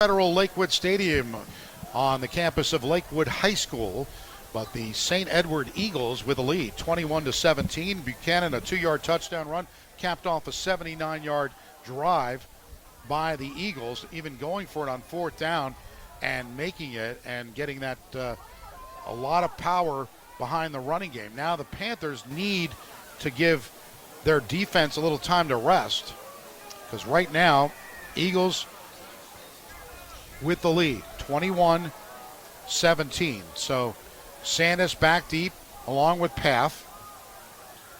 Panthers will go from right to left here in the 4th quarter. Barkley will put it on the tee at the 40-yard line and get set to kick this one off with 8:03 left in the 4th. Barkley kicks it off, and now it's going to be bounced and into the end zone. So Sandus thought about it and let it bounce into the end zone. Cliffview Lodge, a part of Red River Gorge Cabin Rentals, has 16 individual rooms. Book a single room or just a private getaway, or book every room for family reunions, weddings, or corporate events. Check out the possibilities at Red River Gorge Cabin Rentals.com. 8:03 left here in the 4th quarter. Elder with the football, down 21-17. And Buchanan with a 2-yard touchdown run. Buchanan kind of felt it on that last drive. He was able to get some bigger carries, which he did not get in the 3rd quarter. Mm-hmm. Yeah, that's where on the sideline. You want to fire your linemen up. Tell them what a great job they're doing. If they keep that up, then it will solidify the score of this game. Well, today I will tell you we do miss Kelby and Tiffany Seiler, the stat crew of the Elder Panthers, and we miss you. Get back soon. 21-17, 8 minutes and 3 seconds left here in the 4th. 1st and 10, setting up now, and the throw, E-step is complete to Thaman, and Thaman gets to about the 24-yard line. A gain of 4 on 1st down. He gets out of bounds with 7:58 to go here in the 4th. 21-17, Eagles on top. Panthers really need to, they haven't been able to run the ball today. St. Edward's defense has been tough, but they really need to do some kind of an RPO that keeps the clock kind of get the defense off the field, get some 1st downs. And, of course, down by 4, they need to get in the end zone. 7:58 to go. One wide receiver to the left. They go with Thaman to the right, rolling, and now the throw is complete. It's Ross, and now setting up, and he gets to the 27-yard line. Luke Ross with a gain of 2. It'll be 3rd down coming up. That was a good open field tackle. And it's good. You want to keep your guys in motion to keep this Edwards defense guessing. Like, who's this pass going to go to? Where's this run? What hole is going to hit? All these thoughts go through a linebacker, corner, even D-line's minds. 3rd down and 2. The ball spotted at the 28-yard line. 2 wide to the right, 2 to the left. E-step at his 22-yard line in the shotgun. Now looks to throw to the right, throws it complete. That is out of bounds at about the 32-yard line, but they're going to say it's short. Short of the 1st down, and Panthers did not like the spot. Yeah, Coach Doug Ramsey did not like that. Yeah, he think he was positive play to the 32, which would give them a 1st down. Yeah, looks like they're going to boot it away. 7:15 to play. They're going to have to boot this football away, as you mentioned, Caden. It'll be E-step back at it'll be 4th and 2. 4th and 2 and I think they had too many men on the field. And the kick is short. It's going to take an Elder bounce. Well, now it takes a Edwards bounce. It's going to be at the 43-yard line. Not a great kick, but looked like they didn't get everybody on the field. Either they had 10 and he was the 11th, or they had 11 plus 1. But no call on the play. Yeah, just some miscommunication right there. 7:05 left here in quarter number 4. Panthers trailing 21-17. Now they got to get the ball back. And this situation, if you're Lakewood St. Ed's, I would just run, and more run, and take time off the clock. Do not go out of bounds. Do not pass go. That's the kind of what you need to do. And they have the offense to do that. They have the horses on the offensive line. 2 wide receivers to the left, 1 to the right. 21-17, Elder trailing. Buchanan fake. It's going to be a quarterback keeper. And he gets tackled at the 39-yard line. Panthers, what a job by number 1, Seth Riedenauer, and that was incredible. Riedenauer made a great tackle on the quarterback. That was great. He jumped. He anticipated that it was going to be that RPO action that's going to the back of the quarterback. He guessed the quarterback, and he was right. 6:38 left in the fourth. 21-17. Lakewood St. Ed's on top. Panthers trying to get a defensive stop here, get the ball back. 3 wide to the right. Shotgun set up for Cheney. Now gives it to Buchanan. Buchanan to the right. Rolls it 45, 50, 45, stays in bounds, 40, 35, and he's out to the 33-yard line before Ben McPherson tackled him, but that's a big run and a big gain, and he's limping a little bit off. He's had a great game today. He has, and once again, they run that same stretch concept. There was no hole on the inside. They shut that down, but so he just took the outside, evaded tackles. Yeah, he's going to the bench, going to get a little bit of a break. He's just kind of limping off there. Might have been just an ankle, but he's taking a break. 1 wide receiver to the left side and 2 to the right side on a 1st and 10 at the Elder 34-yard line. They go in motion, and the give to the left side is going to be Sofeld, and he gets to inside the 30 to the 26-yard line. Joe Saffold on the carry on the end around. Yeah, Elder's corners need to break off of these Edwards wide receivers' blocks to even get a chance of maintaining the outside and not letting them bounce out. 2nd down and 2. Ball spotted at the 26 of Elder. Cheney. Edwards had trailed 17-14. They lead it 21-17. They're looking for more here. 3 wide receivers to the right. Now Cheney, and the give is up the middle. It was Anthony Camargo. Camargo gets the carry, filling in for Buchanan, and I don't think Buchanan's coming back in. Buchanan looks like he's limping around, and he doesn't look like somebody who's ready to come back in the game. Did not take his helmet off, though, but it looks like the left leg. That will be a huge loss for the Eagles right here. And this is a thing where Coach Ramsey's probably thinking about clock management right now, too. You only have 1 timeout left, and with 4:33, the clock stops on that one. So the timeout is Lakewood St. Ed's. They have 2 timeouts left. The Panthers have just 1 timeout left in this one, down 21-17. Portions of this afternoon's Elder game are sponsored by financial advisors Adam Schuster, Ted Lucian, Matthew Smith, and Jacob Lindsay of the Lucian Schuster Smith team at Morgan Stanley, offering wealth management planning for their clients. Give them a call, 513-562-8304. Elder grads Adam Schuster, certified financial planner, practitioner, and Jacob Lindsay, financial advisor at Morgan Stanley, are currently scheduling wealth management consultations. Again, 513-564-8304. 4:33 left in this fourth quarter. 21-17. Edwards on top. 25-yard line is where the ball is on a 3rd down and 1. See what they look to do here. Luke Hess, one of the wide receivers. 3rd and 1 at the 25-yard line. 1 wide to the left. Now they give up the middle, Camargo, and Camargo gets down inside the 25 to the 24, and that should be enough for a Lakewood St. Ed's 1st down. There's a big chance to stuff him right there. You get him down, it's 4th down. It's big. They're saying he's short. Oh, that's a generous Elder spot there. That is generous. Now this is where Elder's defense, you have to capitalize right here. His clock is still moving. Only 4 minutes left in this game. And now with a 4th and 1. Huge. 1 wide to the left, 1 to the right. The give, and now the quarterback's going to keep it. He gets the 1st down and more to about the 23-yard line, and that takes, that's Coach Lombardo going for it there, because if you think about it, a field goal makes it a 7-point game there, but they decided, you know what, we're gonna run up the clock here. That's what they're trying to do here. 3:42 left. Elder's down to 1 timeout. Yeah, if they continue to run the way they've been doing the whole game, this game might be over. 21-17. Eagles on top by 4.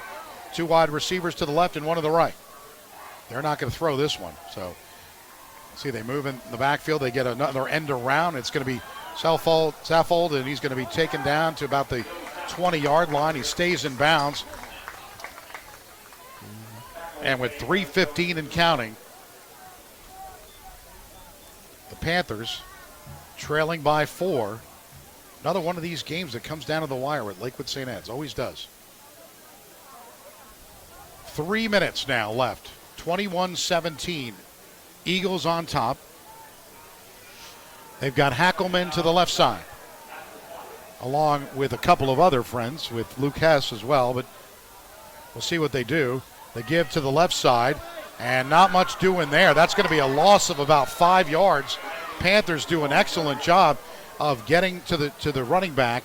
Tackle by number 69, Brody Henderson Butler. So Brody Henderson Butler gets the...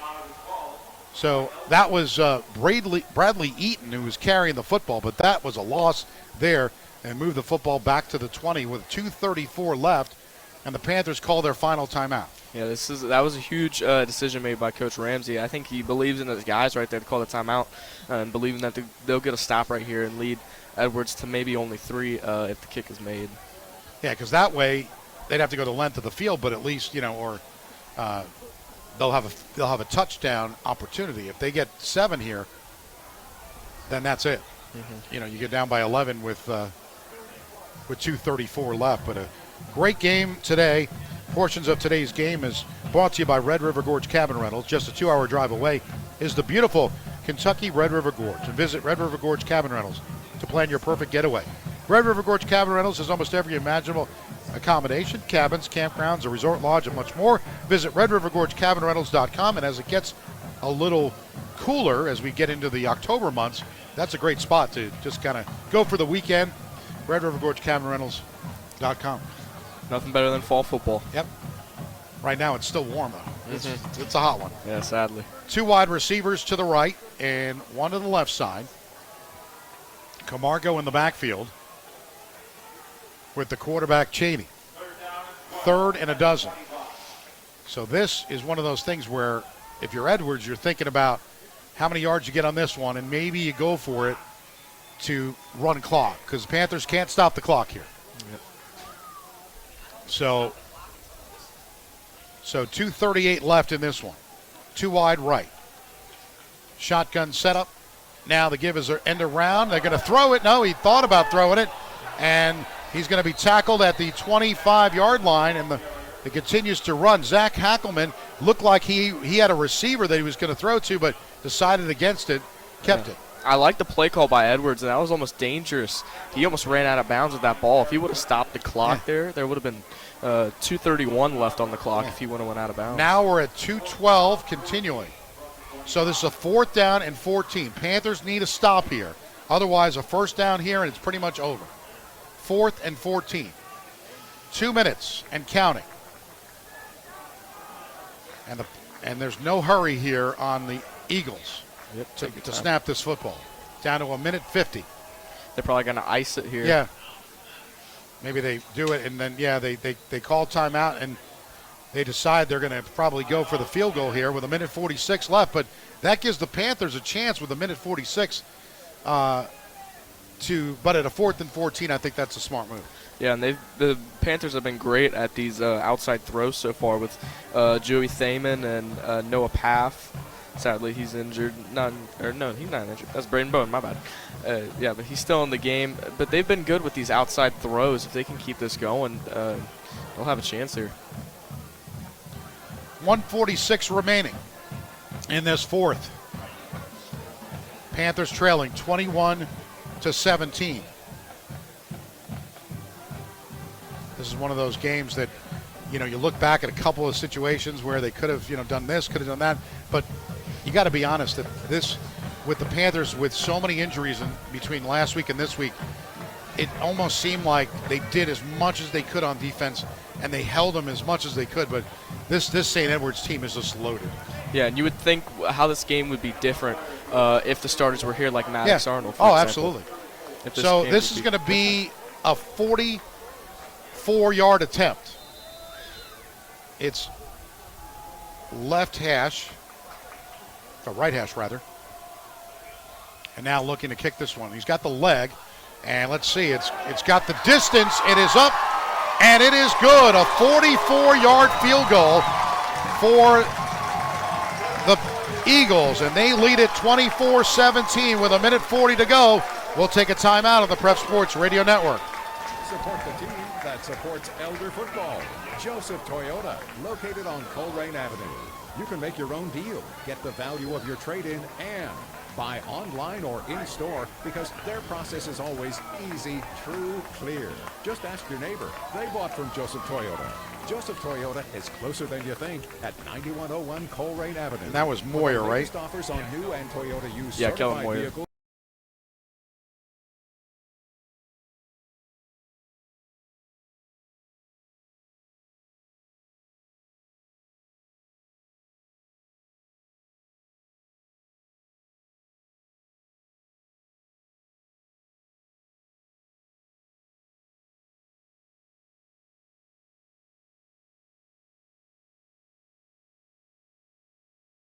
In Bridgetown Road. Fordway Fuels, 574-0061. Welcome back here at a 24-17 advantage for the Eagles of Lakewood St. Ed's. And the Panthers will have 1:40 with no timeouts left to try to get 7 here. And this one's going to start at the 20-yard line. So the Panthers need to go 80 yards with 1:40, and they need all 7. You need no offensive errors right here, especially no flags. That's been a big part of this game. But fourth quarter, 1:40 to go. Panthers going to have the football at the 20-yard line, and they haven't been able to really run the football as much today. They've been passing it, but that's where St. Edwards has been doing a good job of. They had double coverage on Paff after the first touchdown. They have not been able to connect with Paff. So this is going to be something where you're going to have to do a bunch of RPOs to get down the field here with 1:40 to go. Shotgun set up and now looking as E-step throws it to the right. It's complete. He got hammered. He got hit. Oh my. That was James Willig got hit as he caught it, but he held on. There's a flag. And there is a flag for, and the flag is at the 30. 1:27 left. And this would be big if it's on St. Edwards. That was a great job to hold on to that ball. I can't believe he did that. He got hit immediately. You could hear that all the way up here. That's crazy. But Willig, who's filling in at fullback, and welcome there, right? He held on to that football. Boy, that was a hit. Yeah, that is on the Eagles, and now this moves the football up a little bit further. Yes. Panthers are going to have a first down at the 39-yard line. Of course, the fans here do not like that call at all. Are they calling it a helmet-to-helmet? Is that what it was? I believe so. 24-17. He stepped back at his 32. Now looking to throw. Down the field, looking, and in gets intercepted. And that is going to go back the other way to the 40, 35, and out of bounds.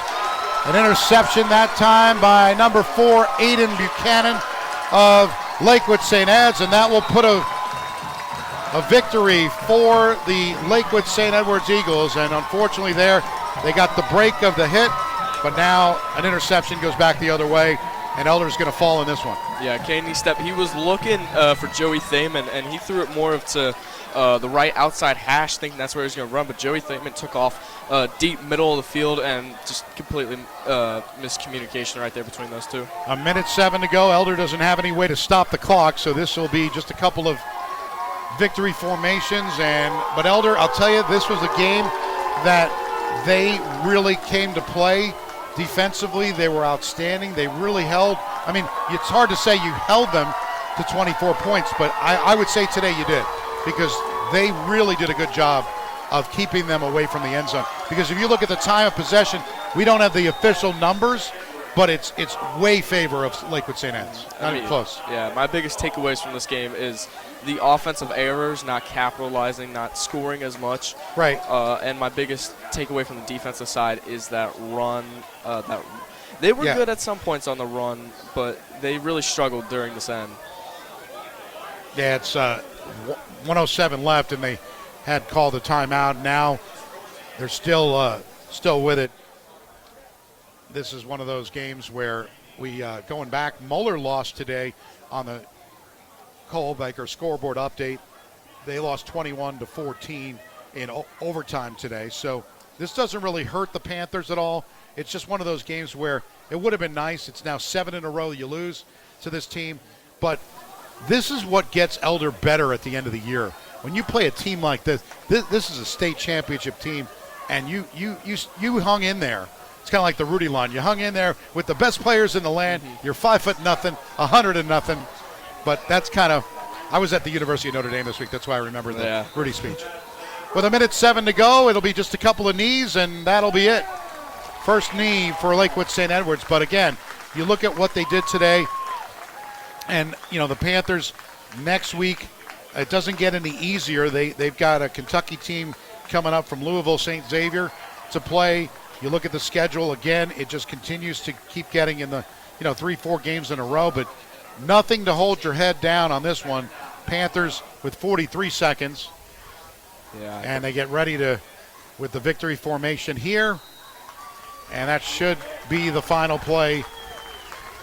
Or maybe, let's see, they're getting everybody to run on the field. But again, great performance by the Panthers. It's a long bus ride home, losing 24-17 in this one. But, again, you've got to, this is the type of game 3-1 on the year. You play a tough St. Xavier of Louisville next week, and it just continues. But that is the final score here from First Federal Lakewood Stadium. We will certainly come back with the Cooper Electric star of the game. The final score here, Lakewood St. Edwards 24, the Panthers 17. We'll take a timeout, come back with some stats and the Cooper Electric star of the game on the Prep Sports Radio Network. Podium Realtors is a proud sponsor of Elder High School football and the entire Elder community. Run a couple more spots here because I'd like to see. Are we going to be able to get some printed stats? Ask them. Equipped with the latest technology and real estate Thank you. market knowledge.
defensive person to win the award as another defensive touchdown. This time, Derek Uran. I really would like to name the whole defense as the Cooper Electric, star of the game. We can't, certainly do that, but in this case, but Derek Uran gets the Cooper Electric star of the game.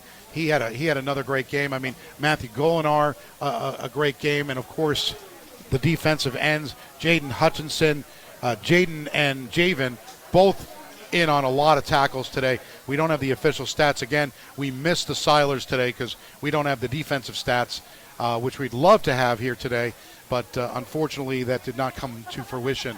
But today, a 24-17 loss to Lakewood St. Ed's. The Panthers go to 3-1. Looking at some of the stats, Estep, not his best day, but certainly you look at the defense that he had to face today. It was excellent. 14 of 26, 125 yards, just 54% completion. He did have that 135-yard touchdown pass to Path. Joey Thaman had 6 rushes, 7 yards. And Estep was sacked 5 times, so not a lot of rushing yards at all. Didn't get anything.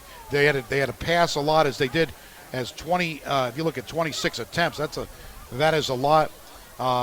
1 field goal was made by Adam Ray.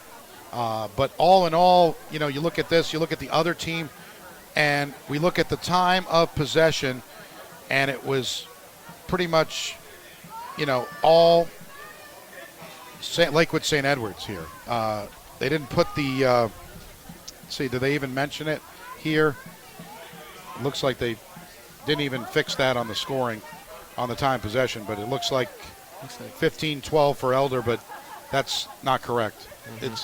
So anyway, the time possession was won by Lakewood St. Ed. That was obvious. They had the ball a lot.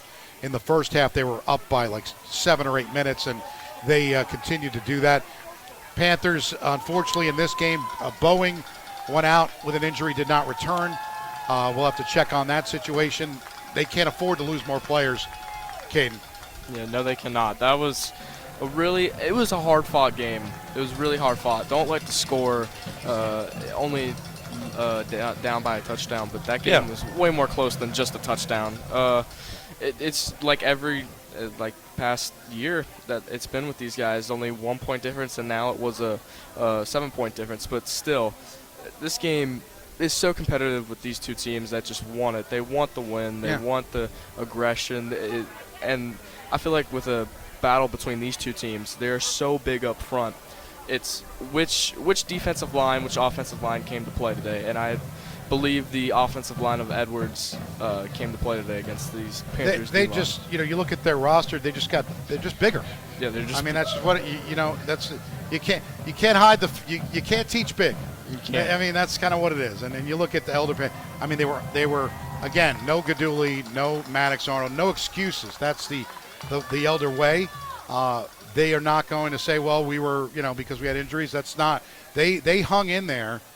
They were leading 17-14 going into the fourth quarter, and it's hard. The defense was on the field a lot, and it was a warm day today. But you gotta move on, and you move on to Louisville St. Xavier. But I wanna thank you, Caden, for filling in today for Will Summers. We'll be back next week, and we'll see you over at Elder next week. And thank you for really helping out today, because without you, we would have had to listen to me for 2 hours. So thank you for helping out on the broadcast.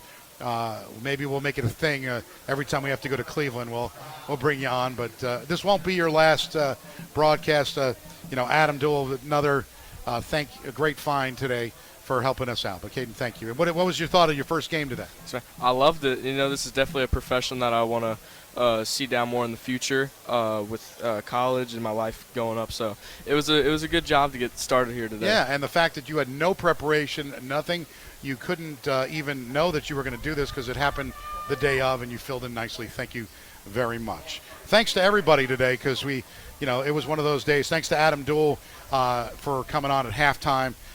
Thanks to Paul Lockman back at the studio. Like I said, we missed the Silers this week, and we hope everybody's back and better than ever next week on our team as well. Mark Bengal, Steve Bengal, and Tom Kenny. I think Mark is out one more week, but I know Will Summers is back next week. Thanks to you, the listener. I hope you enjoyed this one. It was nice to come on a Saturday afternoon and do this. Once again, the final score, it was Lakewood St. Edwards 24, the Elder Panthers 17. Next week, the scene shifts back to the pit for a Friday night affair as Elder takes on Louisville St. Xavier High School. We'll have a 7 p.m. kickoff with the 6:30 pregame show. This is, again, for Caden Cook. Thank you so much. I'm Len Harvey. So long from Lakewood St. Edwards. You've been listening to Elder Football, Kelsey Chevrolet, Elder Panther Game of the Week on the Prep Sports Radio Network. So long.